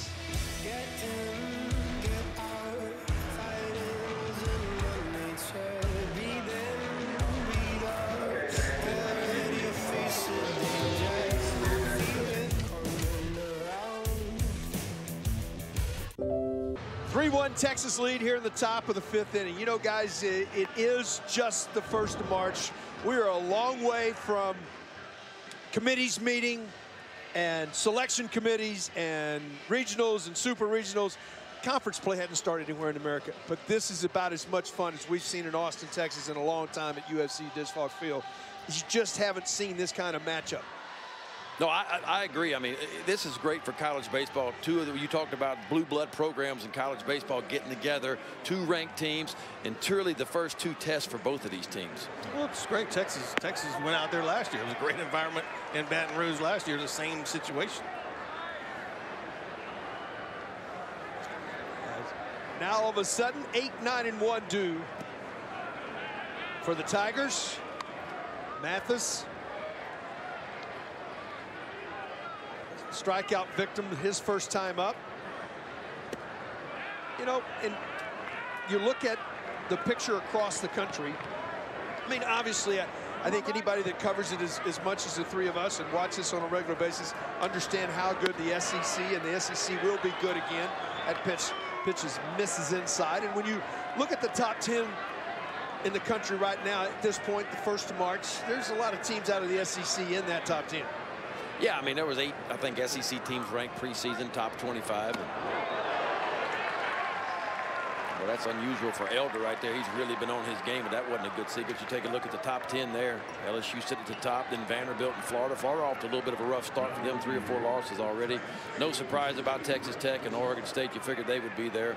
North Carolina always seems to be strong, and you know, Louisville's bounced back, and there's Stanford. Of course, Ole Miss. You know, Ole Miss is another good team. No, there's no doubt. But one of the things that I think that I notice is we're starting to see in the upper echelon of the top 10, top 15, some Pac-12 teams getting back involved. Because, I mean, obviously, Oregon State is defending national champion. But the rest of the conference, you haven't seen a lot of those names back in there now. UCLA back in that top 10. Stanford getting back in that top 10. So you're starting to see some of the left coast, as you say, getting back involved. Stanford was ranked up there high last year. They just got upset in the regional, and then they play the part. Well, they look like a football team when they get off the bus. All of a sudden, having a tough time with the strike zone in it. I would think, here comes Phil Hegg. You got to go talk to a guy that's really cruising. Now he's got the lead, pitching a lot different. And that's the key. I mean, that's the key to this whole thing. You finally got a nice lead. That's when I need you to go out there and slam the door, because you already got all the momentum. Your offense does. If you go up there and put up a goose egg as a pitcher, we have all of it, and we're going back to bat again. All of a sudden, you walk the first guy. Here you are, 2-0 the next guy. He's been efficient on 47 pitches on not only 2 3-ball counts on the night, and you're at the bottom of the Tiger order right here. You're looking at danger flipping it over to the leadoff. When you look at the last 10 national champions, when you break that down to still looking a little bit on the national picture, you go back obviously to 2009, LSU beat Texas, but you look at that SEC, and then you see out west get involved in it. And then other than Oregon State over the last few years, you know, out west hasn't been as involved as the ACC and the SEC and the Big 12. Oh, no doubt. I mean, West Coast baseball was off a little bit, you know, the last really 3 or 4 years going back to Oregon State. You know, did get it going last year, obviously, but I mean, look, when you got 5 first-rounders on your roster, that's pretty much what it boiled down to. You know, everybody thinks Adley Rutschman's probably going to be the #1 pick in the country. He's their catcher. He's back. You had 3 first-rounders last year. They had some talent over there. Yes, they did. Comes back. 3-1 in there for a strike. Taken all the way. 3-1 right there. I don't think you'll see Mathis in motion here.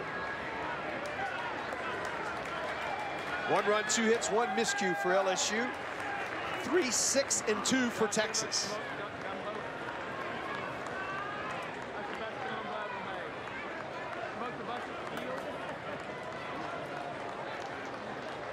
The payoff. There goes the runner. On the ground, up the middle. Regan able to step on the bag, go to first. Tried to run out, keep away from the double play, and ran into the double play. It's a funny game sometimes. You don't expect Mathis to go. He takes off on a little hit-and-run action. But boy, the shortstop right in position and touches the bag and over. And that's a beautiful thing for the Texas Longhorns. Couldn't ask for more tailor-made right there. One pitch from getting in a heap of trouble to one pitch getting out of trouble. Smith steps back in, checks his swing, fouls it off. 1 for 2 on the night is Josh Smith.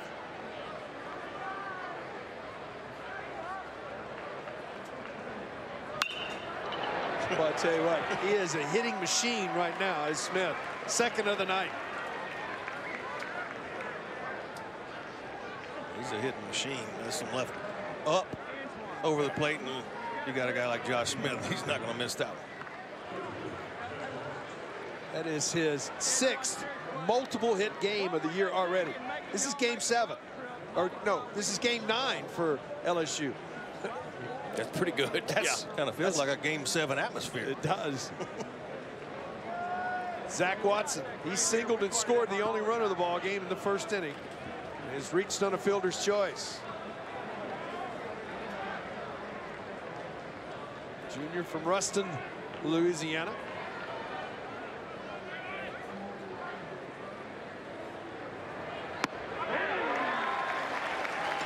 Cutter in there for a strike. And it's 1-1.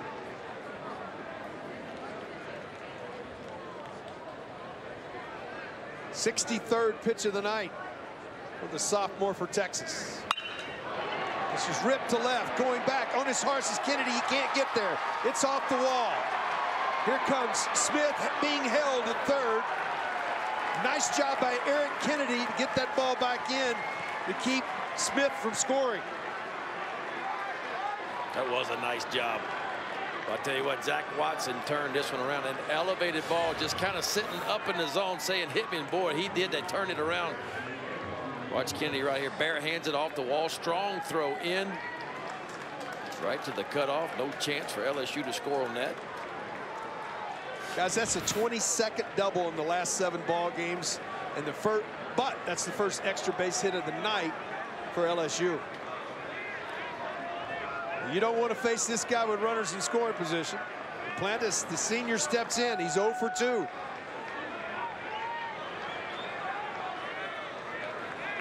Those numbers are real in game 9. Those are incredible. 23 RBIs. Misses outside for ball 1.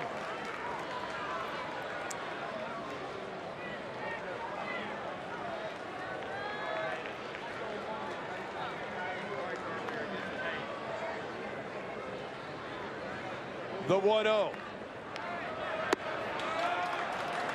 Tried to backdoor him, missed outside. Now what do you do, guys? I don't think they're going after him right here. I think they're just trying to pitch around him. I mean, you got a guy who's about to be the all-time hits leader in SEC and Tiger history. I'd be real careful if I try to challenge him right here. The only problem with that, if you walk him, you got Daniel Cabrera's hitting behind him. He's pretty good, too. Well, right after 2-0. Made a good pitch, though, 2-0, and he painted the outside corner. Had a little bit of sink to it, too.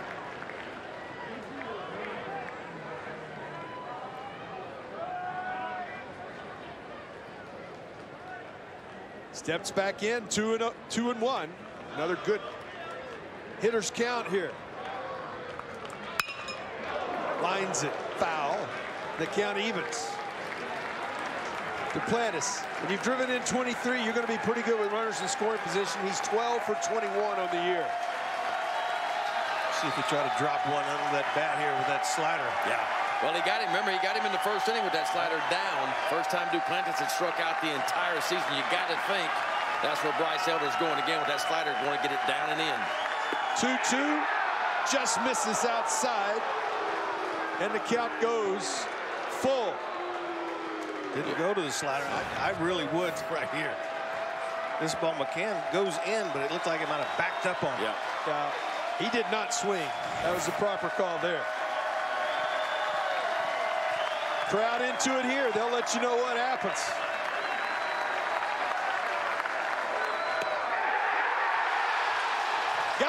backdoor breaking ball that time. And out of the jam is Elder. We're halfway home from Austin, Texas. It is electric at UFCU Disch-Falk Field. 3-1 Texas.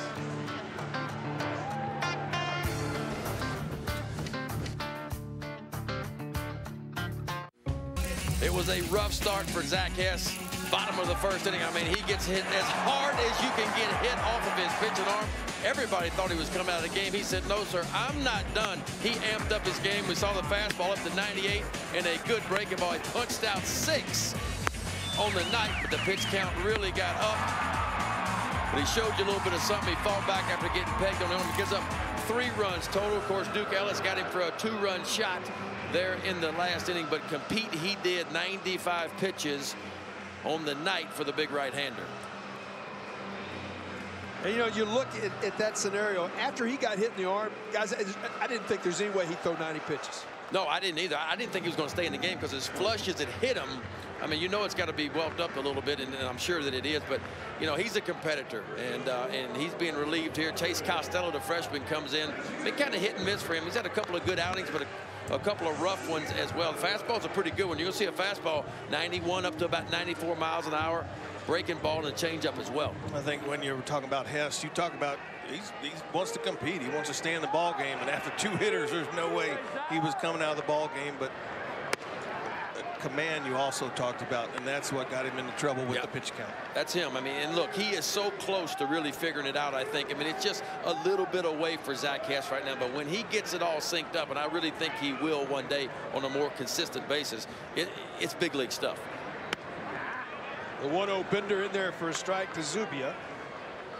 Zubia has popped up, walked in this ball game.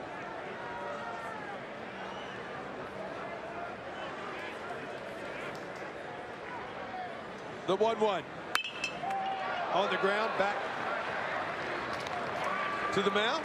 1-3 on the putout. Don't forget, tomorrow we'll be right back here for the second game of this LSU series, 3:30 Central Time. And then we'll wrap up the 3-game set Sunday. That's at 1 o'clock Central Time. Both games are right here on LHN, are live on the ESPN app, so you can watch from anywhere. Glad you're going to be with us. Ben's going to be. You can see the bases right there. Battle of 6-time national champions. Ben McDonald's going to be with us all weekend. We're glad to have him in with us. Greg Swindell, Keith Moreland, glad you're here. Our entire crew are glad to bring you what is got to be as much fun as we've seen at this ballpark in a long time. Those things are called base jewels.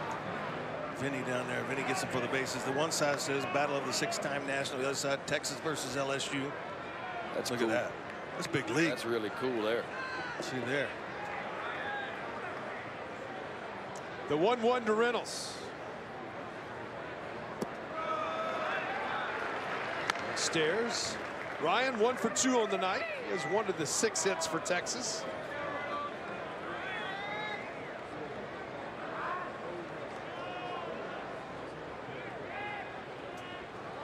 Big right-hander's 2-1 delivery, down and in, and it's 3-1. Right here, Ryan. What do you say, kid? You know, we were getting back, guys, to talking about teams overcoming adversity and that kind of thing. But right now, this is Texas with an opportunity. They threw a 0 up, just as you were talking about. Now, Texas got a chance to add right here and really separate themselves.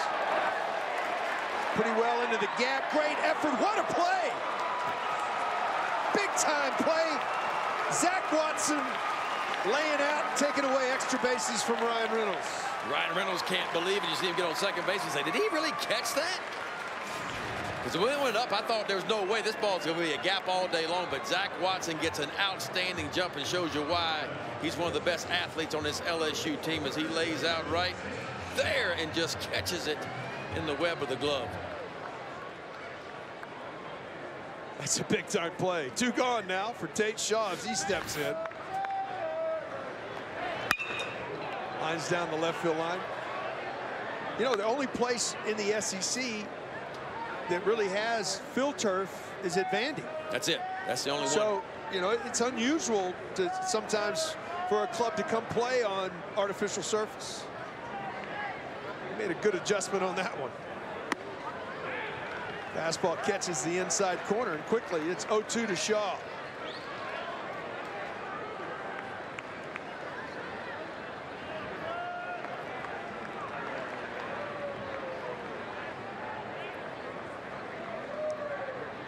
The 0-2. Breaking ball, pull foul. To be a good outfielder, you got to get a jump. You got to get a good read, and Zach Watson, a shortstop in high school, moved to that outfield position as soon as he stepped on campus, and it was all about the jump. He got an outstanding read, something a lot of outfielders work on, getting that good jump. He got the read right away. If I got a good arm, I'm recruiting pitchers and shortstops. That seems to be where most college coaches are going now. Breaking ball and a good one. Had Shaw over the top of it. Costello with a 1-2-3 inning in the fifth. But that inning dictated by defense. 3-1 Texas.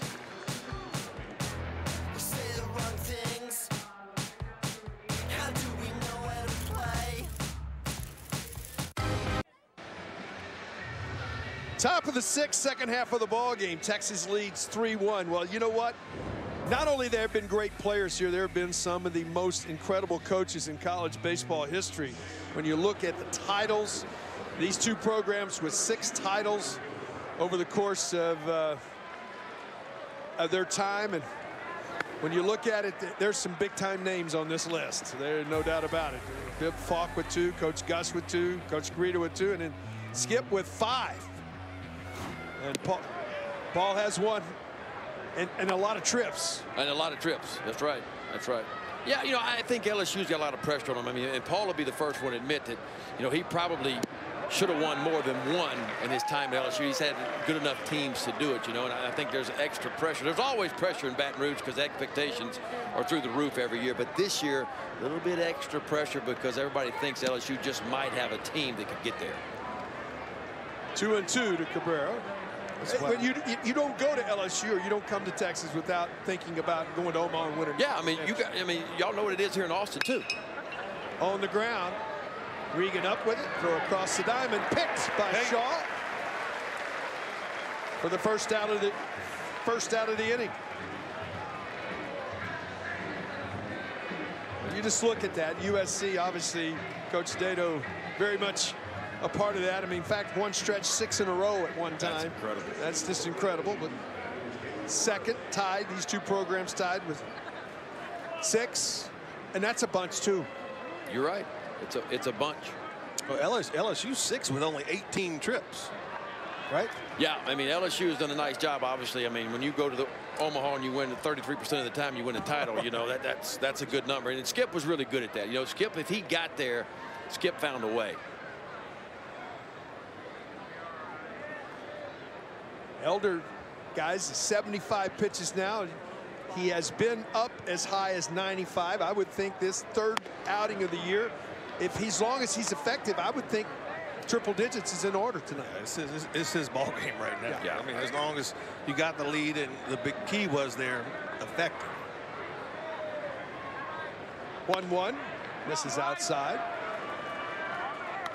Yeah, he hit a little bump in the road there, you know, last inning, the 5th inning, walks leadoff batter Mathis, and then Brant Broussard gets down 3-0, but he finds his way back, and then eventually Broussard hits it in that, you know, really double play. And the shift works again. Is that a 5-3? That is a 5-3. Is our third Ryan Reynolds over there? 5-3 from the 4 position. Yeah. 2 quick outs here. Well, that time I think it worked. That ball's in the gap between first and second right there. Well, I don't think that there's a doubt that the shift has been effective. Garza will step in. 18 of the 23 batters that Bryce has faced, he's thrown 4 or less pitches. So efficiency just a little bit hurt him last inning, but for the most part, he's been good. And it's almost like, I mean, that was the overhand break. That's a different breaking ball than the hard cutter right there. I think as the game goes on, if he finds the feel to it, he starts getting some more depth. Because I heard you guys say it's mostly going to be the cutter, but it will show you more of a bigger breaking ball too. And that's he's got some curve to it, but really with that cutter grip, it's just a little bit of that wrist angle. The 0-2. Like that one. He got that's 12-6. That's got some good depth to it there. I mean, that's more of what I call a curveball. That's a curveball. Yeah. Hey, it's nice to be able to break out something different the third time through the lineup, right? I'm going to show you, I'm going to save something for you, right? Where'd that come from? Hadn't seen that one yet. No, Elder's been good. I'm impressed. He has been really good. He's kept it down. He sunk it when he wanted to. The cutter was outstanding. He's got a few punch outs to go with it. Now he's showing you a little bit different pitch. Comes up with the strikeout there. A little more bend. 1, 2, 3. Go the Tigers here in the 6th. Elder headed in, leading 3-1. Since you take the food of Baton Rouge, in Austin, the rub on the brisket and the ribs. And then all of a sudden, let's get some mud bugs going coming out of Baton Rouge. Can't beat them mud bugs, especially this time of year. Crawfish season just getting in full swing down on the bayou. And how about a little gumbo? Look like a little okra gumbo going there for you, too. We go to the bottom of the 6th. Texas out in front, 3-1. You know a little bit about okra gumbo? I know a little bit about okra gumbo. My wife is from the big town of Mamou, Louisiana, which is like the coon-ass capital, the Cajun capital of the world. And so I know all about bisque and gumbos. Give me some roux and let's get going. I do like it myself. 2-0 to Michael McCann. Michael is singled, struck out, pops this ball up right side. In play, tough area. Nice play right there. Find the fence. That's the first thing here at UFCU Disch-Falk Field. Really, we have a predominant southerly breeze. That ball always comes back. That was a nice play right there. Tonight, no breeze at all. Looked like it was going to be 10 rows up. Just stayed right there. Good play down there to, like you say, find the fence. Got a photographer's well right there, so it's a loose screen down there. Mason Hibbler doubled and scored his last time up and struck out, so he's 1 for 2. First extra base hit. First double of the season. Tonight, though, that photographer's well is also a first base dugout suite. One of the great ones. Brooke Kieschnick down there with his buddies tonight. On the ground. Nice play by Smith. He makes that look easy. Yeah, I love the way he got around that baseball. You see him get around it, kind of circle a little bit when he gets some momentum going towards first base. Watch him circle this ball. Kind of circles it, gets a little momentum heading in the right direction, and a strong throw across the diamond to Beloso. That's a guy LSU certainly missed a ton, both defensively and offensively last year. Regan steps in. He's 0 for 2 in this one as he steps in. Fastball misses outside for ball 1.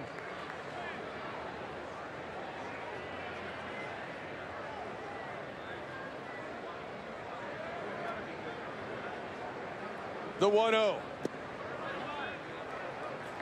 And it's 2-0. Always look at that scenario for especially college pitchers for me is they get those 2 quick outs, finish that one. Greg and I talk about it all the time. You just got to finish at every level. You know, just got to. It's just that little mind lapse that you're like, I'm cruising. I just have to throw it. I don't have to worry about anything. And all of a sudden, you're 2-0. Yeah, I was, as a catcher, I'd throw that ball back. All right, we got 2. Let's get it done now. Keep that momentum, keep that intensity. Because I think you're right. I think you, as a pitcher, sometimes we let ourselves down a little bit. We take a breath, you know, and sometimes that's not good. When you're rolling, dude, and you got them down, like you said, when you got your foot on their throat, you better keep it there. That's it, to just keep tack. 3-1. Regan steps back in. There it is. 2-out walk. Now you get back to the guy's been the man of the match. His opposite field 2-run homer his last time up, the difference in the ballgame.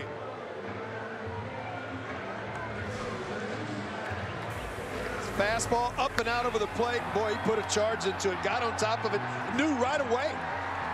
Yeah, that's I'm looking at those numbers. That's his first homer of the year. Second of his career, Ben. In this ballpark, hand up, I got you. That's what you got to know. He hit one last year and it floated into the bullpen down the line, but that one, he's 5 steps out. Oh, yeah. Finger up. Oh, man, that ball was smashed.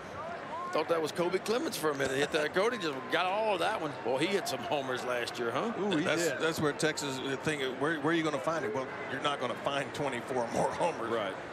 Texas splitting them up. 7 different guys with home runs. Long pause, throw over. Regan, who's got good speed.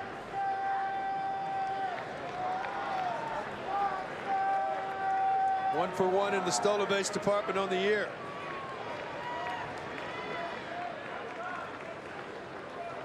Ellis has been a guy that's seen a lot of pitches in every ball game he played. He saw 22 in a ball game on Wednesday night. He's already seen now 17 tonight in his 3 plate appearances. Well, you love it. You love it for your leadoff hitter to do that.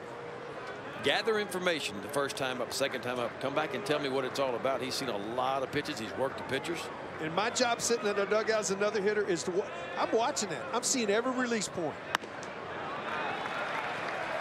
And I know it's not right at home plate, but you know if a guy's down a little bit, or if he's up a little bit, or if he drops down when he throws a breaking ball, you see that. The more pitches you can see, the more times you see my stuff, the better chance you're going to have. You might tip one of them to me, too. That's right. The 2-0. Outside, and it's 3-0. And you were right. Costello just cruised through the first batter, gets McCann and Hibbler right away, and all of a sudden, get a walk, and here you are again, a 3-0 count again.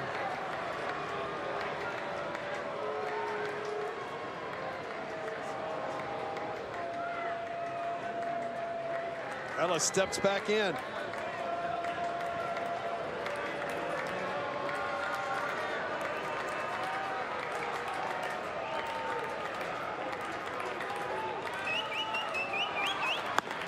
Upstairs, ball 4. So 2 outs, nobody on, back-to-back walks, and here comes Eric Kennedy to the plate. Kennedy's had a big night. He is 2 for 3 on the night. His out was a screamer to center field, deep center. That's the one Hess thought was out of the ballpark.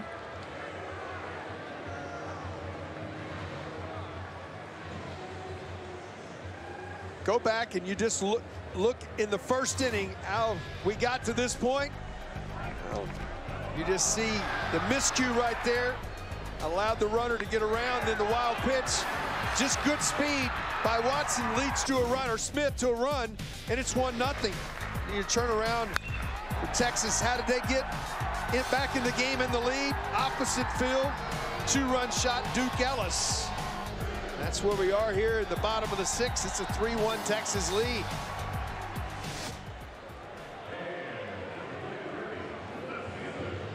Well, the top of these lineups, guys, have been really good.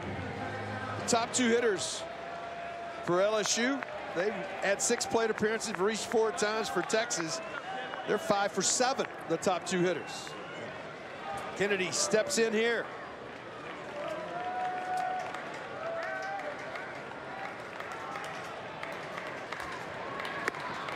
Breaking ball, misses outside. I'm sitting dead red right here. Got to. I'm just telling you. As Kennedy steps back in. Right now, Costello can't find the grip on anything. Yeah, you know, pitching coach Alan Dunn's trying a little bit of everything, trying to breaking ball to try to get him back synced up. With a fastball, he misses down and away. This is it wears your defense down. Yeah. When you're not around the plate. Yeah, they're thinking also you got 2 quick outs, and now you can't find the plate. Now that you see a lot of dropped heads after the pitch. And this is where that error always happens. You know, I mean, so many times.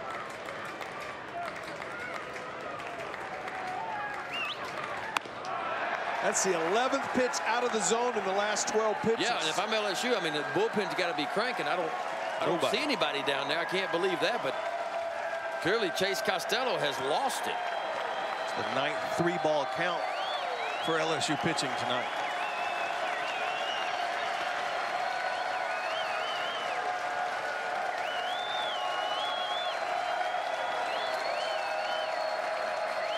Long pause, the 3-0 delivery in there for a strike, and it's 3-1. I'll make him throw a strike right here. If he doesn't, you got the bases loaded. If he does, you got a 3-2 count. Runners can be off. I got to get the barrel to it. If I'm swinging the bat here, Greg, I agree with you. I got to get the barrel of the bat to the ball. To left and playable. And the inning's over. 2/3 of the game in the books. 3-1 Texas. Go Justin.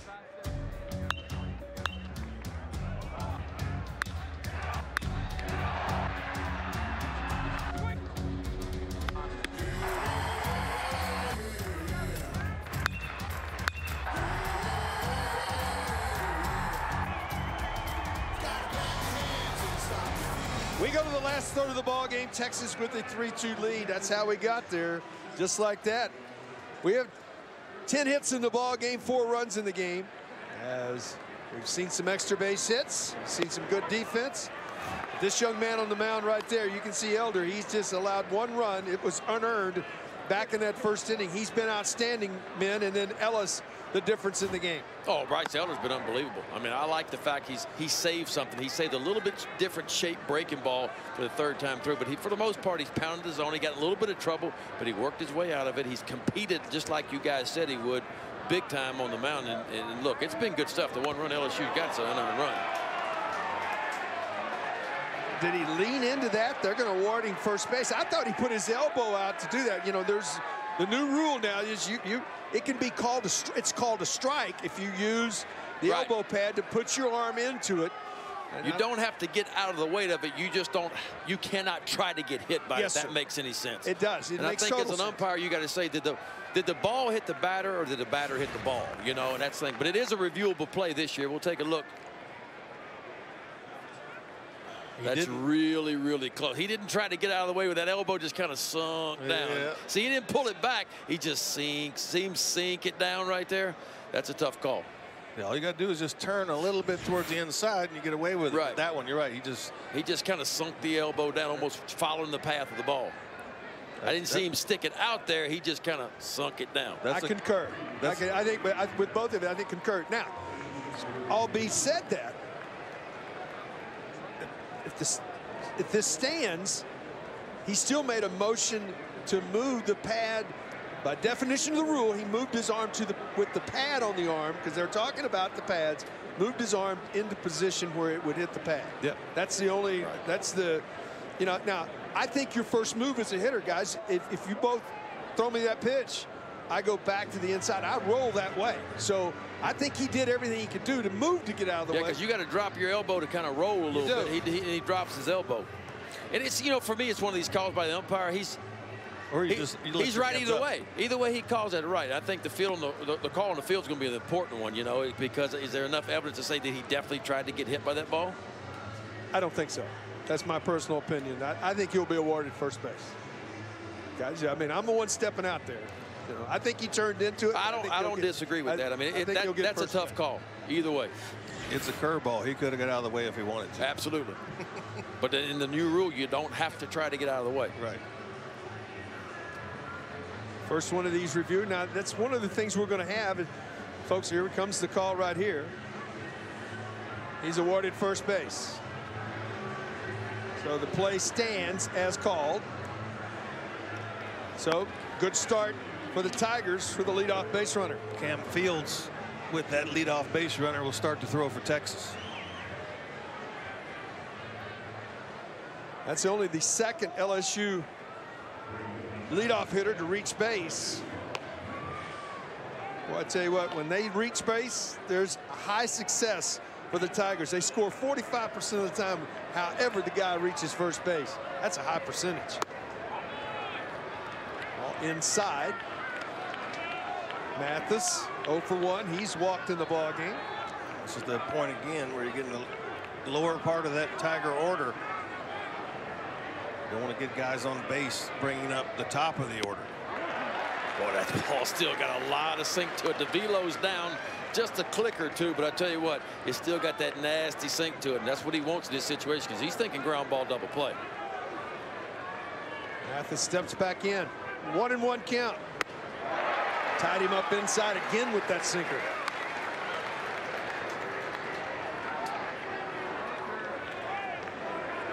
All right, Zeke, where are you going here? You have him aware of the inside pitch, and it's been effective for him. I think you got to go away with something slow. That's what he did in the dirt. Throw to second by McCann. What a play. Strike him out, throw him out. What a great play by Michael McCann to knock that ball. That ball was 10 foot from home plate and still got an out. Yeah, I'm wondering what kind of jump Hal Hughes got on that. I'm thinking he didn't get much of a jump at all because he's an above average runner and he got thrown out by a good bit. He didn't even make it to the bag. The turf stopped him. Yeah, he was hesitant with his break to second. Yeah, I mean, if he's off and running right there as soon as it scoots away, he should have been there. He stopped on that turf. Michael McCann got out of there like a cat, all in one motion. Mask flying around. In reverse pivot, didn't find the target. His mask is flying off. Count evens at 1-1. 7th strikeout for Bryce on the night, and all have been with that breaking ball. He's had a good one, and more importantly, he's had a good one when he's really needed it. Yes. You know, that's been the important thing. He's been able to win. When he's had to bounce it to try to get the strikeout, he's been able to do it. He's been able to execute the pitch. The 2-1. He's ended 3 innings with the strikeout tonight. It looked like on that one he went back to that hard cutter again instead of that little overhand breaking ball. Nice job by McCann, though. I tell you, good job of blocking it and throwing out.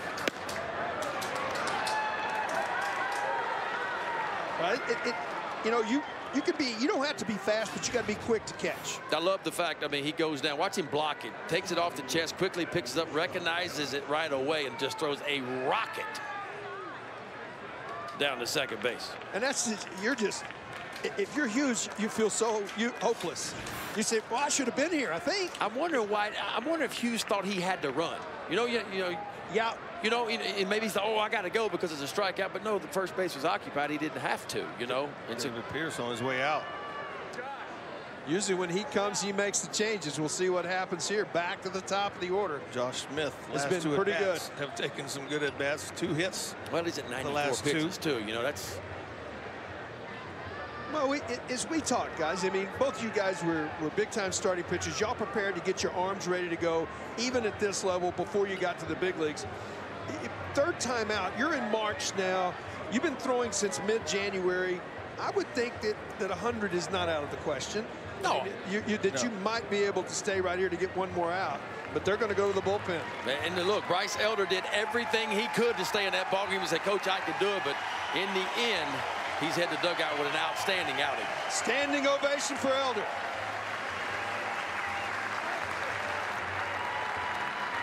Stand out from the... Bryce Elder getting the ball again for the Longhorns on Friday night against LSU. Going to that #1 pitch. The cutter, the slider has been working. Kept the ball down in the zone for the most part. Went back to the curveball midway through, but he's going to exit the game after 6 2/3 innings. You see the numbers on him on the season. Going in at least 6 innings in all 3 starts. Just 1 earned run on the season so far. Still responsible for the runner on first base, but really good numbers for a guy who earned his spot to be the Friday night guy. Well, I mean, that's what kind of stuff you want. Guy on Friday night, work deep in the ball game, throws a lot of strikes, doesn't walk many guys at all. And I tell you what, first time I've seen him in a while, and the stuff was really good. I mean, the ability to sink the fastball when he needed to. He competed very, very well when he got in some tough spots, and then showed me 2 different breaking balls at times. Heck of an outing by that young man. And you see Cam Fields, the sophomore from Garland, comes into the game. The right-hander. It's got exceptional stuff. If there has been a problem for Cam, it has been commands. At times it can. So far, his 3 appearances on the season, he's been really good. The fastball can be in the low 90s, but he's got that slider that goes straight down. We talked about it before the game. Got that football grip.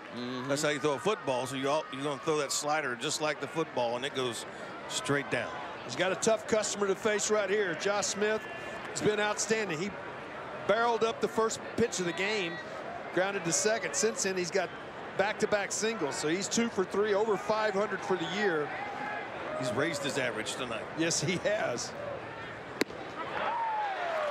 Good fastball there, low 90s. Good located fastball right there. Smith, the junior from Glenwell Springs, Louisiana.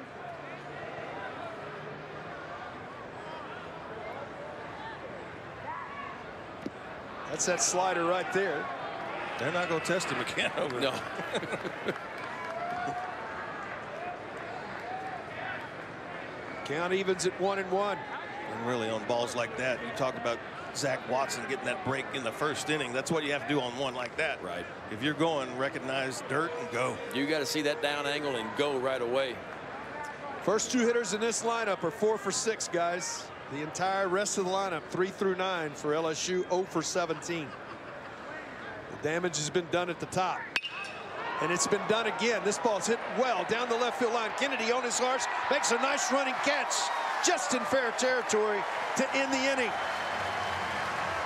Tigers threaten, but come up empty in the top of the 7th as an outstanding break for Eric Kennedy to take away extra bases from Josh Smith.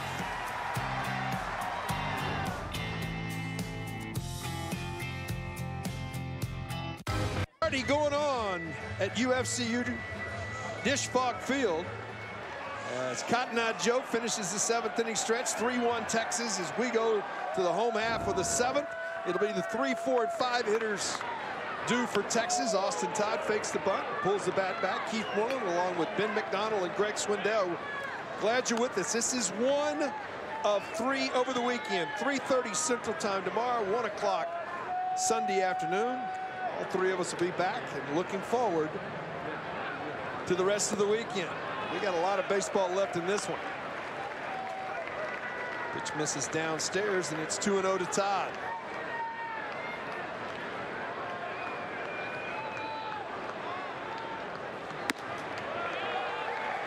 Outside, 3-0.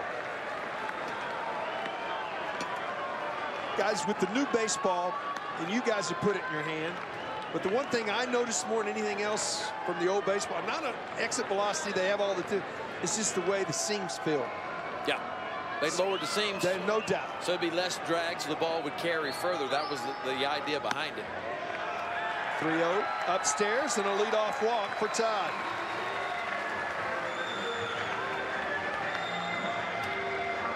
They had to do something. Yeah.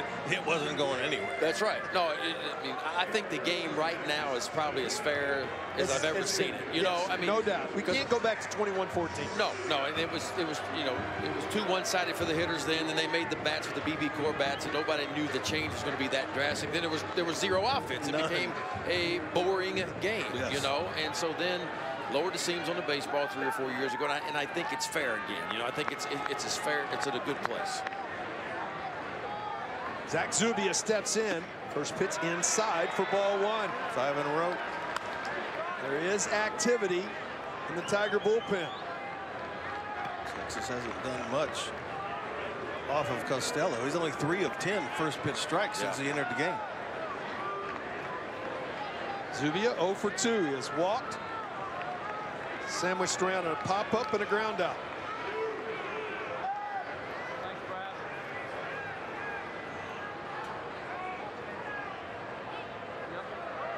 There goes Todd.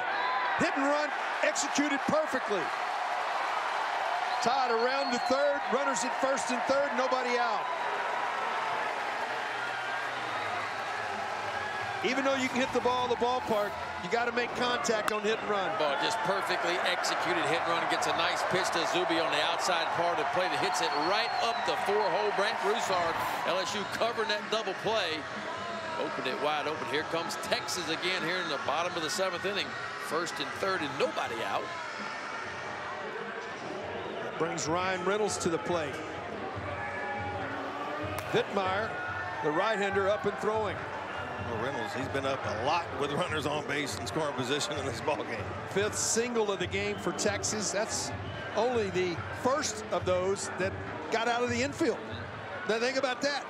5th single of the game, but the rest of them have been infield singles. RBI number 7 right here, Ryan. Gets ahead that time with a good fastball. Come on, David. Reynolds robbed this last time up with an outstanding play by Watson in center.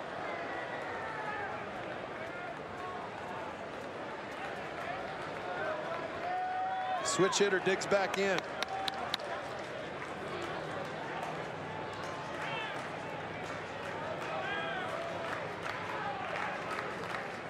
Time called as the ball must have got away. Zuber getting his oven mitt on. And we're going to have a pinch runner. No, taking it off. Lance Ford coming out to run for Zach. Freshman from Kerrville-Tivy. He will be the runner at first base. Tigers at double play depth, guys, in the infield. They'll exchange the run for a double play right here. I don't think you can bring them up now. You got to stay in this position.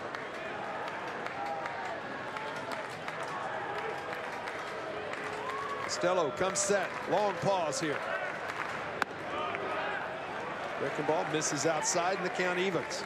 He paused like that. He's been pausing a long time. Yeah. I think he's searching. You know how it is as a pitcher. You know, when you're feeling good, everything's rolling your way, and the ball's coming out good, you get the sign, you go. You get the sign, you go. When you start struggling, not knowing what pitch to throw, trying to figure out if I can throw a strike in this situation. Because Costello started off really good, but his control and command has left him as of late. Downstairs, Mathis does a nice job keeping that in front. Now hitter's count for Reynolds. I gotta look down at my pen and tell him to hurry up.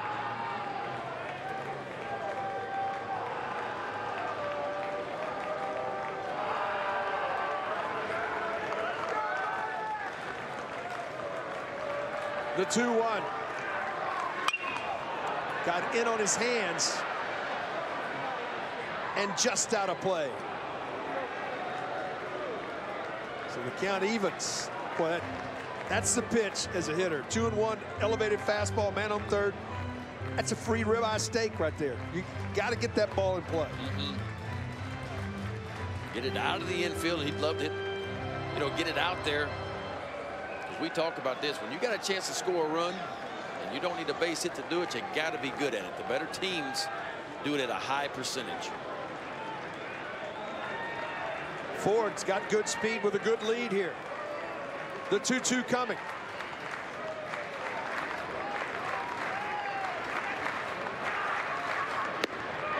Just misses downstairs, and the count goes full.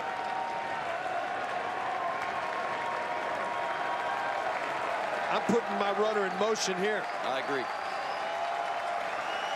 5 out of the last 6 batters have gone to a 3-ball count off Costello. He's got to get the ball over the plate. Infield comes up now to try to cut the run off at the plate.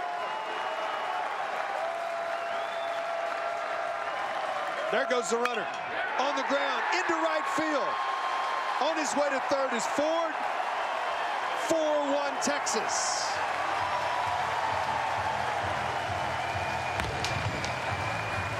Infield in or back. They're not going to get to that one right there.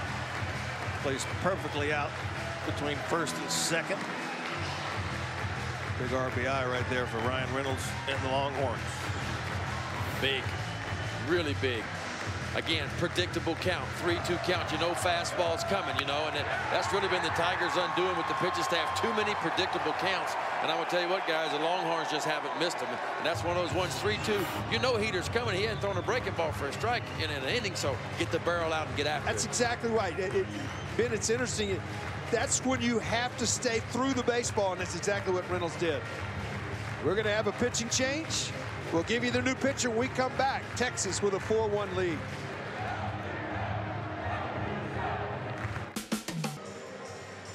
Packed UFCU, and we'll be right back here tomorrow. It's sold out, folks, for Game 2 of this LSU series. It is a 3:30 Central Time start, and then we'll wrap up the 3-game set on Sunday afternoon at 1 Central. Both games are right here on LHN and live on the ESPN app. You can watch it from anywhere. What can you tell us about the third pitcher of the ball game for the Tigers? Trent Vittmeyer. He's a sophomore. Pretty good fastball. Fastball is going to be, 88, 91 kind of fastball. Relies on a lot of sink. When he's good, he's sinking the fastball down. Pretty good breaking ball and changeup to go with it. He's out of Pittsburgh, Pennsylvania. Comes on here, third of the ball game for the Tigers. Runners at first and third, still nobody out in the inning. And an interesting scenario here. 3 is a number that's reachable. Guys, you start getting 4 or 5, you're down to 6 outs offensively. Could be the end of it. You can put the game away right here if you're Texas. No doubt. A big crooked number on that scoreboard in this inning, and it's going to be really tough for the Tigers. Tate Shaw steps in. Vittmeyer's first pitch, breaking ball, gets away. Back to the screen, coming in to score is Ford, and it is a 5-1 Texas lead. It's a tough one to score. It looked like Mathis got his glove on it, but it was down and in. Yeah, I'm trying to see Mathis. Well, he wants it in the center of the plate right there. That's a ball, Mathis. I mean, that's a tough. Right? I think you got to catch that ball. Yeah, they called it a wild pitch, but I agree. As an ex-catcher, and I got to do my job right there and get to it. It's a tough pitch to get to. No doubt. No doubt. But you got to keep that ball in front. The 1-0 to Shaw. Bunts out in front of the plate. Only outs at first, can't be made. Texas. Hughes tried to come get it. It was going to be tough to get an out right there, guys, and they can't. Yeah, he comes a long way in to try to get that ball. The speed of Tate Shaw, he's fast. You'll see Hughes going to try to get it right here. He's got to get rid of it quick. A little miscommunication right there with Vittmeyer. Kind of hesitant before he went down to get it. By then, it would have been too late. That's when Hal Hughes has to be vocal. He's coming in on that play. He's got to get Vittmeyer out of the way. But it looked like Vittmeyer wanted to get it. Hal Hughes was kind of backing off, then decided to take it, and it was too late. Infield single. Puts runners again at first and third. Michael McCann. Michael. Might see another ball. There goes the runner, Shaw. No throw. Second and third now with nobody out. Thought you might see a bunt right there, maybe to stay out of a double play with McCann, but they're just going straight up steal. You may see another one right here. You may see the old safety squeeze here, push it up the right side, put home another run. Because you're right, LSU down 4 now. A crooked number, as you said right here. It could be tough. 1-0 downstairs. 2-0 to McCann. Hasn't been able to command that slider to this point. No, Vittmeyer's struggling. I mean, a lot of the pitchers, just too many walks for LSU. If you go back and, the one really knock on the pitching staff so far this year, too many free bases. Well, it showed up tonight so far. Good hitters count here. McCann digs back in. The 2-0. Upstairs, and it goes to a 3-0 count.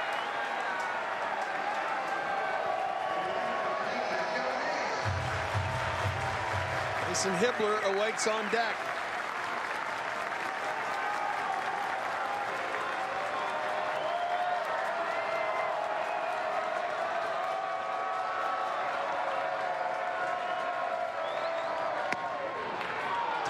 In there for a strike. It's amazing. Your command, you lose it for a little while, and then you get a 3-0 count. You know he's probably not swinging. And that's when you throw your best fastball of the inning. Right. And it wasn't a cookie. No, that's what I mean. It was his best fastball of the inning. 91 right on the outside corner.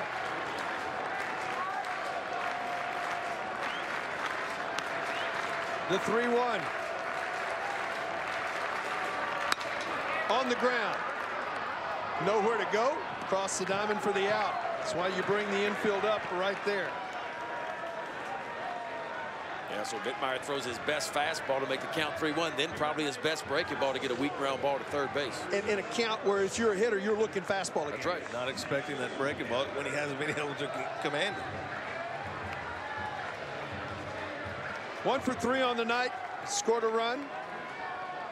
First double of the year for Hibbler. Came back in the 4th.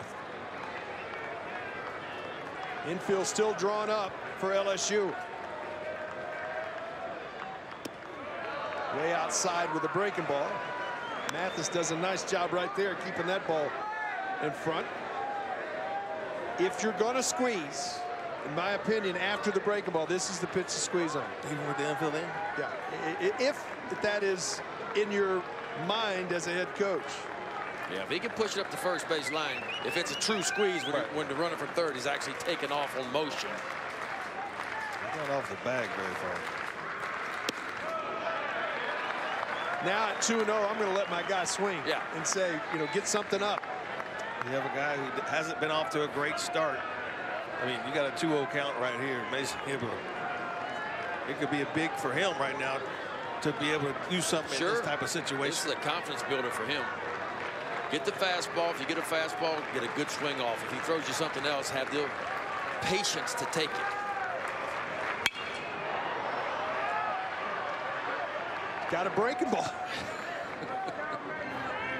you know, a team that's played as well as the Tigers have, they're 8-0 coming in. They've given up 13 runs now in the 7th inning. That's a weird inning. They've outscored their opponents by 25 in the first, but they've been outscored in the 7th. They scored over half their runs in the first 3 innings this season. It's been those middle relievers, you know, that's had the struggles this year throwing. I mean, too many walks tonight. 7 walks is obviously too many. And when you start getting to the back end and you start getting into Beck territory, and you get to Fontenot, who's really been good. Of course, Peterson's been good, but up till then, they got to find a way to bridge the gap to get to those guys. 2-1 pitch on the ground, short off of Smith. This should score 2. It does, and Texas has blown it open. 7-1.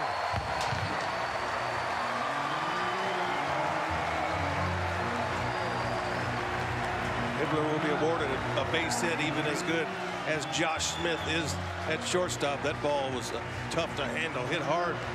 One hopped him, couldn't come up with it, gets by him. Texas with 2. Almost looked like that ball fooled Josh Smith. I think he thought it was actually hit a little bit harder than what it was, you know, and he kind of got in front of it, then tried to go to a knee to keep it in front when he realized it wasn't smoked quite as hard as he thought. And it had that bounce. Yeah. He got down in position. That's the difference, in my opinion, in turf and dirt. That's a good point. Out to center, playable, could be doubled up. Throw back to first is offline, and Hibbler gets back.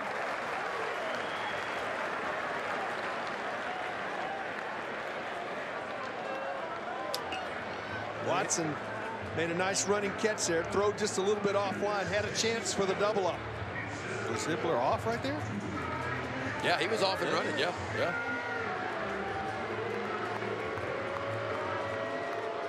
Duke Ellis, big blow in this game. 2-run shot in the 4th. He has walked twice. Done his job in the leadoff spot, that's for sure. Dittmeyer's throw over. Hibbler back in safely. Well, you hang around, your command's off, you're walking people. We talk about it all the time. It will eventually catch up with you. And it has in this inning for the Tigers. Yep. You constantly pitch behind. I don't care what level you do it at. When it's always ball 1, ball 2, 2-1, 3-1 counts. Look, hitters are too good, especially this level. And you get behind it. You got a good idea of what I'm throwing, and I'm missing spots. If I was hitting my spots, I wouldn't be behind 2-0 to start with, right? That's right. But I'm going to get the barrel to that because I can get the speed right. So my timing is going to be right to get the barrel to it.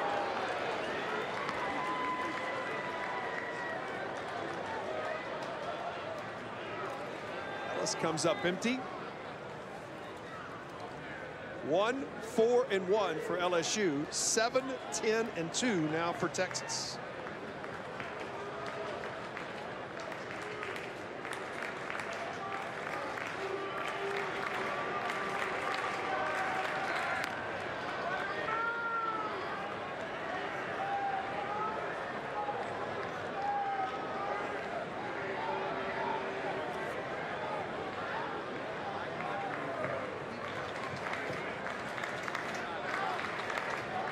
Long look in. Now he's set to go. Throw over again. Hibbler back in safely.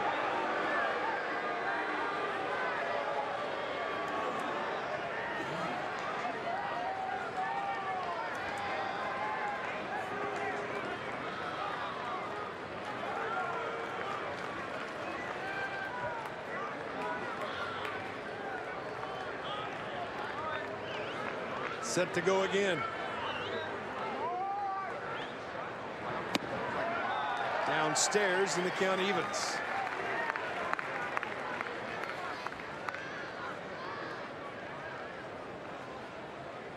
Tony, you watching? Ellis digs back in.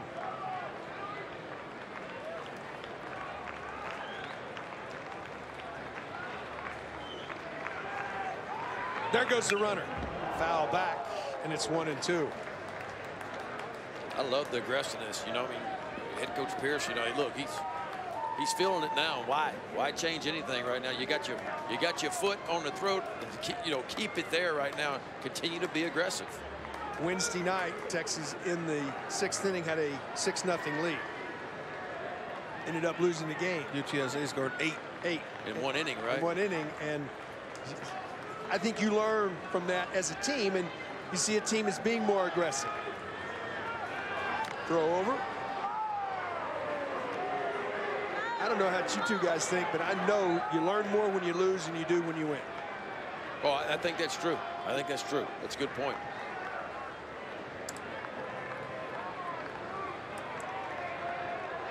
The 1-2 to Ellis.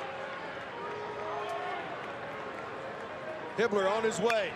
Foul back again. Fighting that one up. 2 in a row. Fastball in, breaking ball in. Yeah. Pull those hands in close to that body, just fight it off, try to get the barrel to it. You start putting that wood in your hand, you got to find a way to keep it off that handle. That wood will let you know in a hurry if you can hit, won't it? It sure will.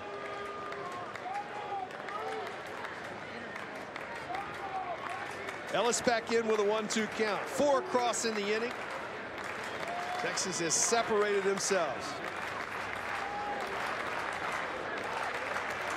The 1-2. Foul down the left field line. LSU in town, Ben. They got some temporary little seating down this. I see that. That left field side is filled up, man. All the way going back outside where the tents are. Right there on the concourse. Got 4 little rows right there. Packing them in here tonight. Standing room only. 26th pitch of the night that Ellis has seen coming right now. 1 batter. Throw over. Hibbler back in.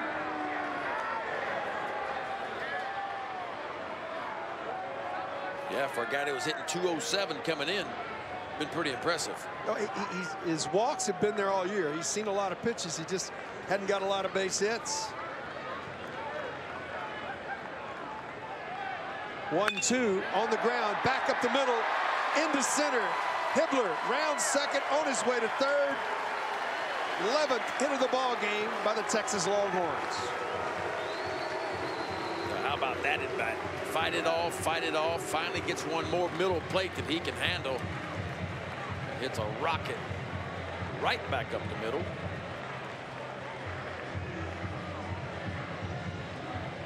The Longhorns have batted around here. Home half of the 7th. 9th batter of the inning is Eric Kennedy. Kennedy, a couple of hits tonight.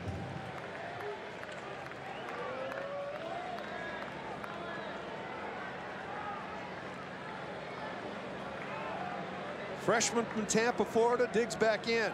There goes Ellis. Pitches a strike. No throw.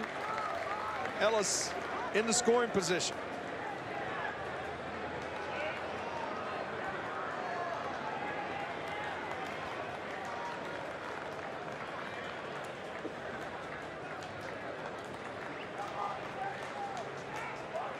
The 0-1.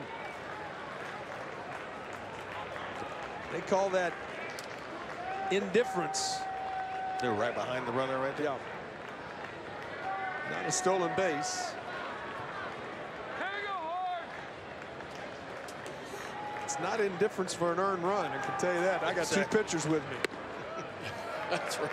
Pitch misses down and in. I always hated that. Oh, we're gonna play behind him. Yeah. No, we're not. No, hey, we're that's staying my right there. ERA you're messing Oh, I'm with, telling you. I'm an ex-catcher. I know what y'all were thinking about out there. Outfielder just throws one in, lets the guy score. Yeah, just we're up lobs it in. 9. It doesn't matter. Come on, dude. We're Yes, gonna win. it does. I know we're gonna win, but it still matters. 1-1 pitch over the top of the slider, and it's 1-2. Yeah, I've often thought that there should be a team ERA sometimes. Yeah. It's like I think there should be a team era sometimes. Like that. Wind, lights, something. Right. Right. Wrigley Field, ball's blowing in the wind and drops in between 4 people, and it's a double. 1-2, breaking ball, chop foul. And the bases were loaded with 2 out when it happened, and everybody scored. The only way I like that is I was the hitter.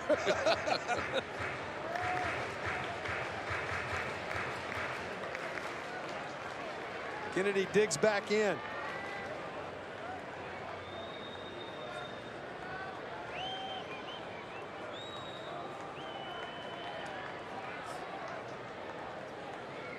Midmeyer set. Fastball. Hard down the left field line and foul. On to the midway. Good job by the freshman right there. The fastball was buying. Again, like Duke Ellis before, just fighting them off.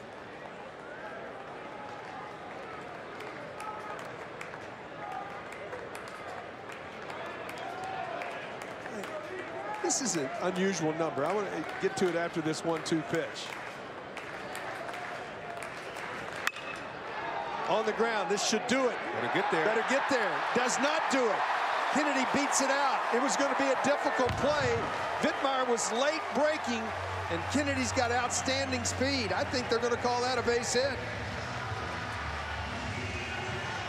Well, Cade Beloso, the first baseman for LSU, bobbled it over there as well. It was going to be close, but right there, he saw him look up just a little bit to find his pitcher, and when he kicked it, there was no chance. They're going to call it E3, but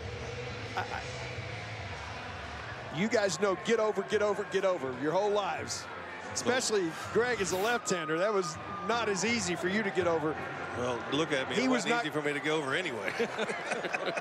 Much less falling off to third. But yeah, that was on the pitcher, in my opinion. I mean, he didn't get there. Yes, he booted it at first, but 10th batter of the inning is Todd. He walked and scored to lead this inning off. Ball in the dirt. Kennedy to second base. more indifference. More indifference. More indifference. LSU tonight has 4 balls fouled out of play. Texas has 31. Wow, fouled out of play. Now, that's balls that are on the bat that weren't in the field to play. That tells you you're missing bats. Yeah, that tells me, 2 things. One thing it tells me for LSU pitching, able to get ahead a lot of times but can't finish. Okay, so don't have any finishing pitches to finish it. The other thing it tells me for Texas is what a job they have done for a team that came in hitting 269 as a team. All of a sudden, double digits and base hits, and they fought off some really tough pitches to get some counts back in their favor, get some balls they can handle, and they showed up. Threadgill up and starting to throw for LSU in the bullpen. But that is a huge separation in that department. You can see 2 miscues, 7 walks allowed. And then the other one, for a team that came in hitting 346 on the year, they're 1 for 10 with runners in scoring position. It just shows you what good pitching does, you know. Good pitching beats good hitting, and LSU one of the top offensive teams in the entire country.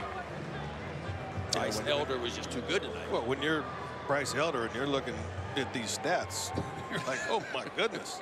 I mean, I got to be on my game. Well, he answered the bell. You look at the other team. You know, Duplantis has 23 RBIs coming in. You have to make quality pitches. And he did. Todd digs back in after the conversation. The 2-0 delivery. Outside ball 3. Lance Ford, who came on in this inning to pinch run for Zach Zubia, is in the on-deck circle.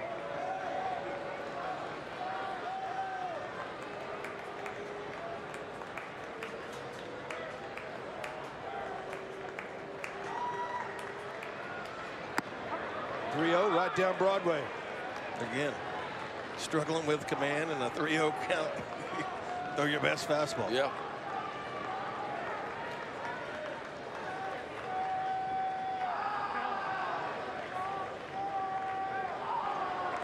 The 3-1.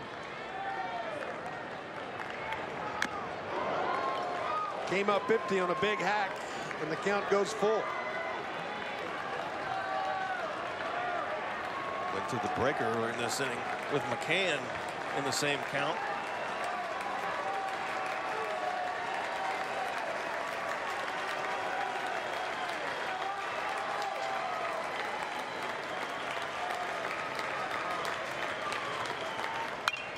Foul back.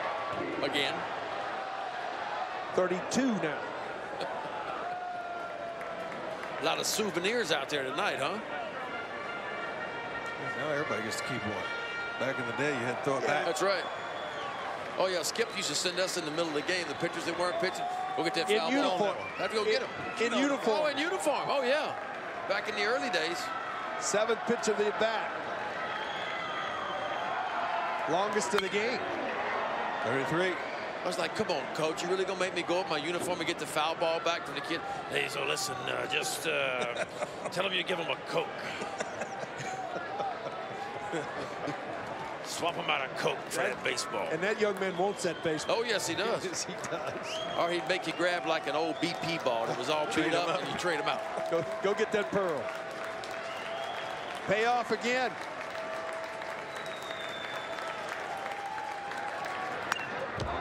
Fouled it back again.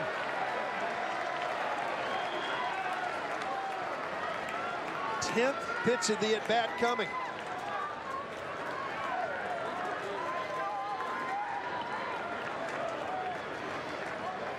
.33rd for Vittmar since coming into the game.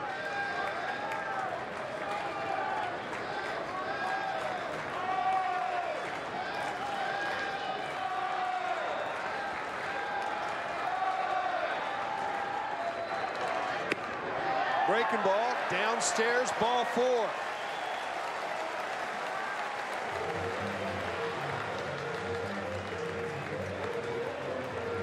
That loads the bases for Lance Ford. His first plate appearance of the night. He came on to pinch run for Zubia. Zubia was 1 for 3 on the night. Freshman from Kerrville, Tivy. The Antlers. How about that for a mascot? The Antlers? Yep. I like that. Over the top of that breaking ball. I know you're not afraid to get in the woods.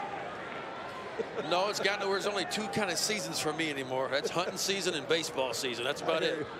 One kind of runs right into the other. Yeah. 0-1 to Ford.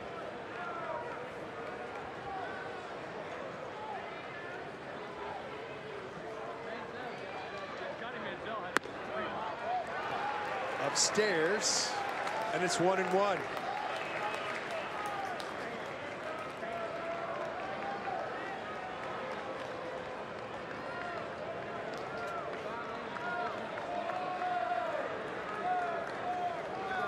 Ford digs back in.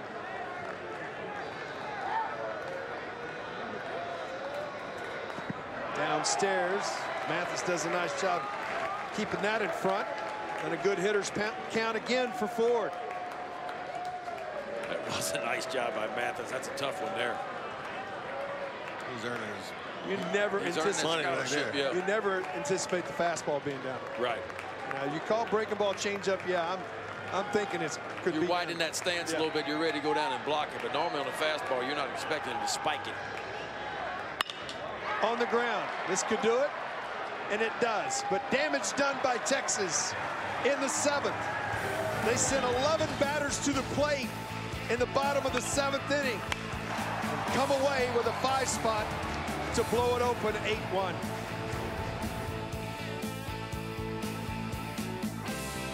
Coach asked Longhorn Nation. 7th, LSU and Texas will face off in a college football game for the first time in the regular season since 1954.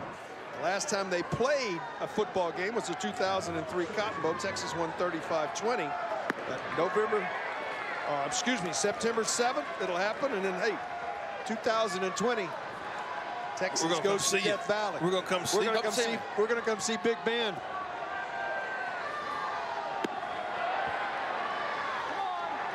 It's misses downstairs. They asked him to go around. He did not. It's 1-1. Watson's had a good ball game, both offensively and defensively. Pitch misses downstairs, and it's 2-1. Guys, in between innings, that long an inning, I know in the big leagues you don't see a guy go down and do any throwing or anything like that. It's very difficult, though, I think, to have 40 minutes or 30 minutes off. This ball popped up. Reynolds does a nice job. What did y'all try to do to stay warm in that scenario? I just got up and moved around a little bit. Sometimes, I mean, most big league stadiums had an underground tunnel or something. Man, go in and just play a little catch if it got to be really. But I used to keep a little heat, you know, go find a heat pack, keep a hot pack on my shoulder, something of that nature, just continue to move around. Yeah, because most of them, I mean, back when I first started, by the dugouts, they didn't have the batting cages, so you really couldn't do much. Right. You had to use the heat pack. We'd use the old hot water bottles back in the day. Anything you could had a little heat to it. Well, I tell you what, folks, we said it was hopping here tonight. This crowd, 7,680, the most in a regular season game since 2012 against Texas A&M. Wow. Oh, Aggies come here in a few weeks. They got the pressure on them now. That's right.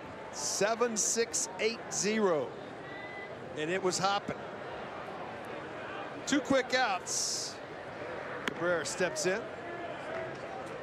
But in college, though, I would go out and play catch. It became more of a superstition thing. Yeah. You know, you start winning games, like 2 outs, all right, I'm going to get up and play a little catch. But let's be clear about something. You're quite all right waiting as long as they putting them crooked numbers up on the scoreboard. I'm sitting back going, score as many as you want. Yeah, I've seen that before. Just make sure you quickly out of the dugout, get as many warm-up throws as you can, make sure you lose. But, yeah, we're not going to complain about sitting there. 2-0. Sometimes it's not how you pitch, it's when you pitch. Oh, that's true. You're going to win a lot of games. You got to pitch on the right days. And then when you're an everyday player, you know those guys, the 2-1 coming here, you know those guys that are going to go pitch for you, and as a hitter, for some reason, you have a good day every time that guy goes out. And you have other starters that are friends and teammates, and you can't get a hit for them. You don't like me or what? Yeah, I mean, Dennis Eckersley used to look at me and says, man, you get 3 hits a day when Sutcliffe pitches. You get none when I pitch. Look at that go, well, heck, you didn't need very much. I think to say. He didn't need but about 1 or 2. After the walk, Cade steps in. He's 0 for 3. They'll still put the shift on him, so right now, if there's a ball in the outfield, somebody's got to cover third base, even on maybe no. Well, you got a pretty athletic pitcher that can do something. Fielding indifference, might be able to get all the way to third base. Yeah. Nobody over there.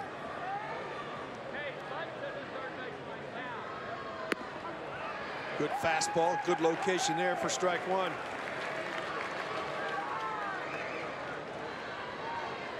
Starting to be some activity in the Texas bullpen. Guys up, lightly tossing, stretching. Great location again right there, inside corner. Back to back by Cam. Brandon Ivy, the lefty, on the right there. You see Cole Quintanilla just starting to get a little loose. Breaking ball down the left field line, out of play. It'll remain 0-2.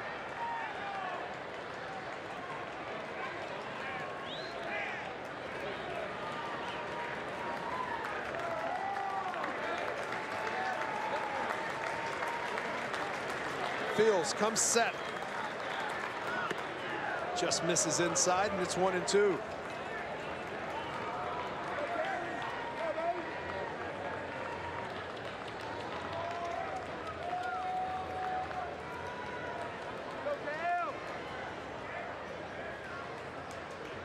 1-2. Popped up. Regan with a long run in foul territory. Did he overrun it? No, he did not. Not an easy play. As Regan makes the play. We go to the bottom of the 8th, 8-1. Coach Aston. Tomorrow afternoon, 3:30 right here on LHN. These are the probables, Marceau and Henley. Guys, you look at their numbers, and nothing really jumps off the page, except for me. Marceau has, 2 starts. That's averaging almost 6 innings a start. No, he's been pretty good. He had 1 bad inning in his last start that got the ERA up a little bit, but Alan Dunn calls him the most polished pitcher he's had on campus since Aaron Nola stepped on campus. So he really likes. Kid turned down a lot of money, 7 figures, big time, to step on campus at LSU. So he's got some good stuff. Yeah, for Blair Henley, you see the numbers. It's been a grind for him. Struggled in his first start, grinded out 6 2/3 in his last start against Purdue. Most experienced pitcher on the staff coming into the season. So that junior's still trying to find it. He's going to have to find it in a hurry tomorrow. 2 for 4 on the night is Ryan Reynolds as he steps in against Riggs Threadgill. Threadgill making his 5th appearance of the season. That's an awful lot of appearances in 9 ball games. Yeah, he's been pretty active. I mean, getting some opportunities, and that's kind of what it's about as Paul Maneri tries to figure out, how those bullpen pieces are going to come together. So everybody's getting some opportunities, and the guys that, that perform well are going to be the guys that it's probably going to start when conference play rolls around in that bullpen. And guys, we are 2 weeks from tonight. Conference play starting across the country. And it's coming fast. And for LSU, that class, number 1 recruiting class, brought in 16 new faces, and 9 of them were pitchers. So in a lot of ways, just trying to figure it out. Well, 2-0 misses inside. And it's 3-0 to Ryan Reynolds. That's what a lot of these early season non-conference games are all about anyway for a head coach, trying to find out who wants it, who doesn't. And you can find that out playing some of the competition you do, but this is where, in my opinion, when you're playing these 2 teams line up, you're going to find out who want to compete, because you got to want to compete to play in these games. No doubt. I mean, it's one thing to go play, when you're just having a regular game out there and the pressure's not as much, but all of a sudden you go play a ranked team and you get to a hostile environment. If you're LSU and those young guys, you start to see what they're made out of. Tate Shaw steps in. Texas, 4 out of 8 leadoff hitters of innings have reached base in the game. 3 of them via the walk, the base on balls. The 0-1 to Shaw. Popped up, back out of play. LSU came in averaging nearly 5 walks per 9 innings, which is way too many. And how many do they have tonight? I bet it's double. It's double that, yep. 9 now. So free passes. There's no defense for it. The 0-2. Break the ball, pull foul, look out. Oh my gosh. I believe he got the head out. Yes.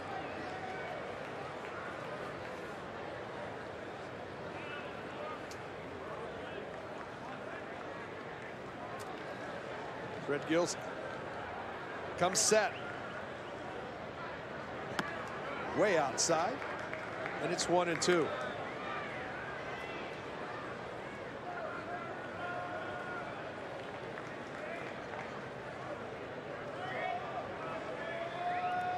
The 9 base on balls you guys have been talking about, the most in any game this season. That went behind that ball. It did. Was that a breaking ball? Yes. You got a fastball going 5 feet right. You got a breaking ball going 4 feet left. How do you catch this ball? I don't know how he called that. That's the best play of the night.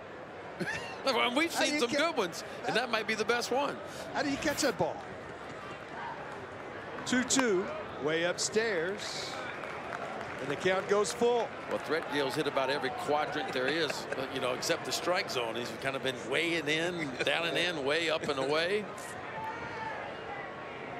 You got the strike quadrants. He's going outside the quadrants here.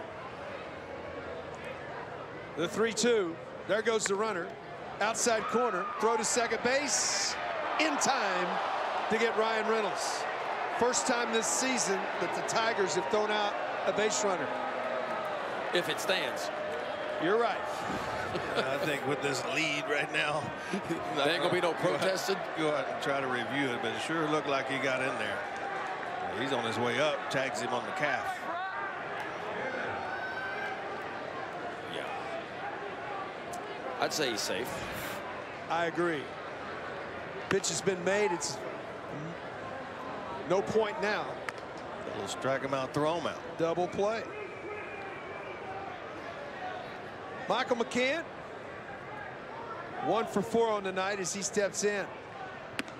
Way outside. You get a chance to see this again, guys. I mean, to me, the foot is there now, and there's the tag. Yeah, I think you're right. He's on his way up. He's safe. The 2-0 on the ground. Good play to his left. Hughes, that's a nice play right there to end the inning. Last chance for LSU, 8-1 Texas. LSU this season has been outstanding offensively, one of the best in the nation. They've been averaging almost 12 runs a game, almost 13 hits a game. Well, tonight they have 1 run on 4 hits.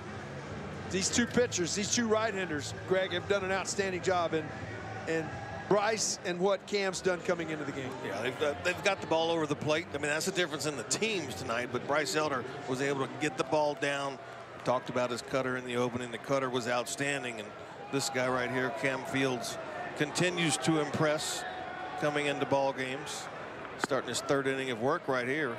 Score holds on. It could be a 3-inning save for Cam Fields. Garcia will be the leadoff hitter. There's a pinch hitter in the on-deck circle. Try to get to Chris Reed is out. Pitch in there for a strike, and the count evens. 1 run, 4 hits, 2 miscues for LSU. For Texas, 8 runs on 11 hits. The big inning, the crooked number in the 7th to blow the game open. Misses outside, and it's 2-1. Always love to watch how teams, guys, respond after one of this. On the road for the first time for the Tigers. Yeah, right now, taking it on the chin, misses that one upstairs. How do they respond tomorrow? I think that's an indication of a good baseball team is how they respond. No doubt, and how they bounce back is going to be critical. I mean, they weren't going to go undefeated. Everybody knew that, but you're right. The Longhorns are just taking it to the Tigers tonight. It'll be interesting to see what kind of response Paul Maneri gets out of his bunch tomorrow. Pitch just misses upstairs, and the count goes full. See Coach talking with Chris Reed. Tied him up inside with a good fastball. Good run on that fastball right there by Cam Fields. You could excuse me swings in those counts. You got some movement on the baseball. I'll go back and say it won't be a save for Cam Fields. If he does finish this inning, he'll only have 2 1/3 innings. Yeah. Oh, he did come in the middle. That's right. That's right. Elder went 6 2/3, right? Yes. First pitch in there, strike to Chris Reed.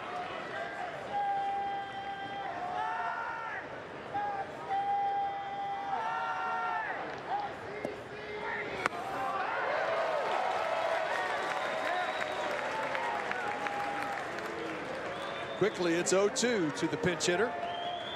Hard to do. Been sitting on the bench for 3.5 hours. Oh, jump in there and get a guy throwing 95. The 0-2. Hardest job in baseball, guys. I can tell you. I've did it a little bit. It is hard to do. Especially for a young, 20, 21-year-old kid to do it too. Oh, yeah. You know, I mean, it's tough enough for the veteran guys, the big league guys to do it. The 1-2 to Reed. Downstairs, and the count evens. I always used to think that first fastball I can see, I'm going to whack at. That's might be my best chance. You said that when you weren't even pitching. When I was on the bench, I was ready to go. And when we were on the bump and the pinch hitter came in, you bet we were spinning something. Something slow coming through. It was going to be something other than a fastball, because I knew that you've been sitting over there for a while. I'm not going to feed you a cookie here. Ball foul back out of play, and it's 2-2.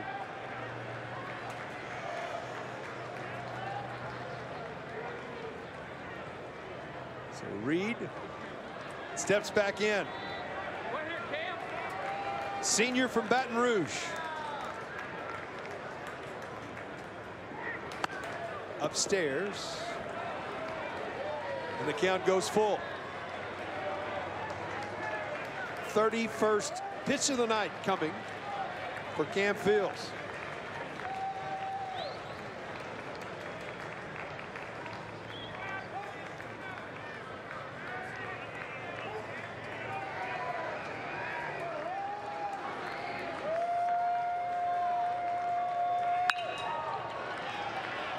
Keeps the at bat alive.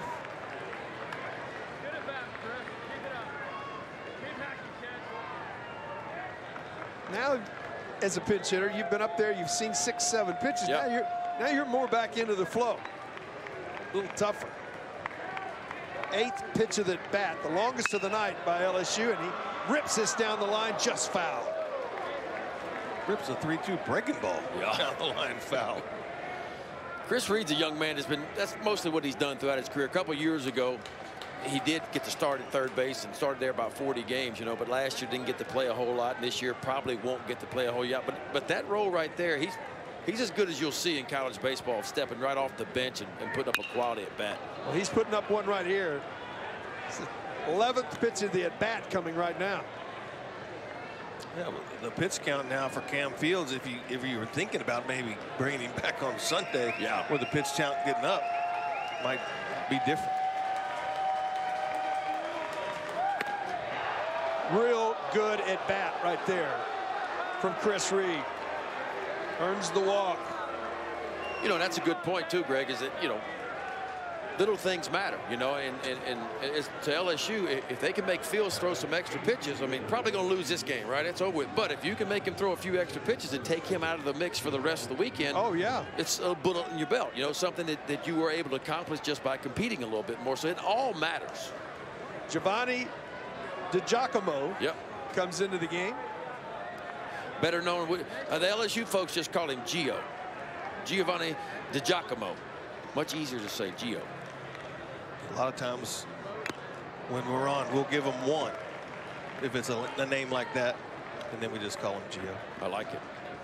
Freshman from Naples, Florida. How would you like to write that name in first grade about 20 times a day? I think I would have just wrote Gio. Yeah, I bet he learned the alphabet quick, because that's the whole alphabet. The 0-1 upstairs, and the count even at 1-1.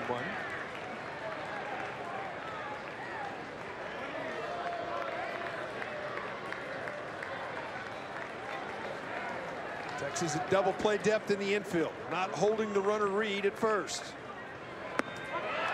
Good pitch there, right at the bottom of the zone, and it's 1-2.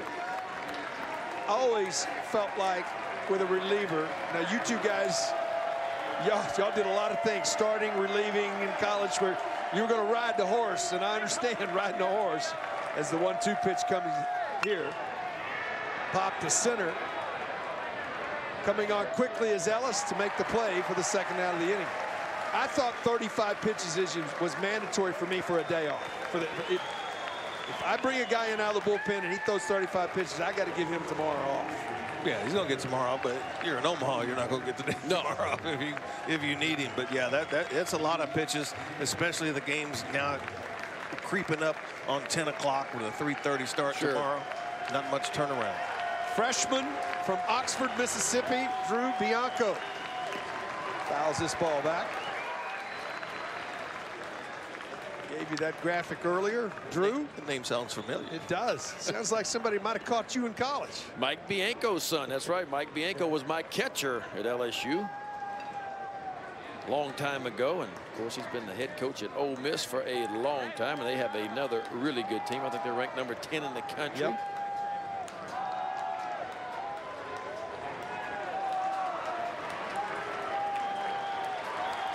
Now, I can tell you when LSU and Ole Miss hook up, ball in on the ground, tough play for Reynolds, going back, long throw across the diamond, and that does it. And Texas wins game 1, 8-1. I'm going to start with you, Ben. You look back And this ball game, this is a lot about throwing strikes for LSU. No doubt. I mean, LSU came with a 5 ERA as a team coming into this. That's been the question mark. The offense was not the question mark, although that didn't show up tonight. LSU pitched behind the count too much, too many free passes.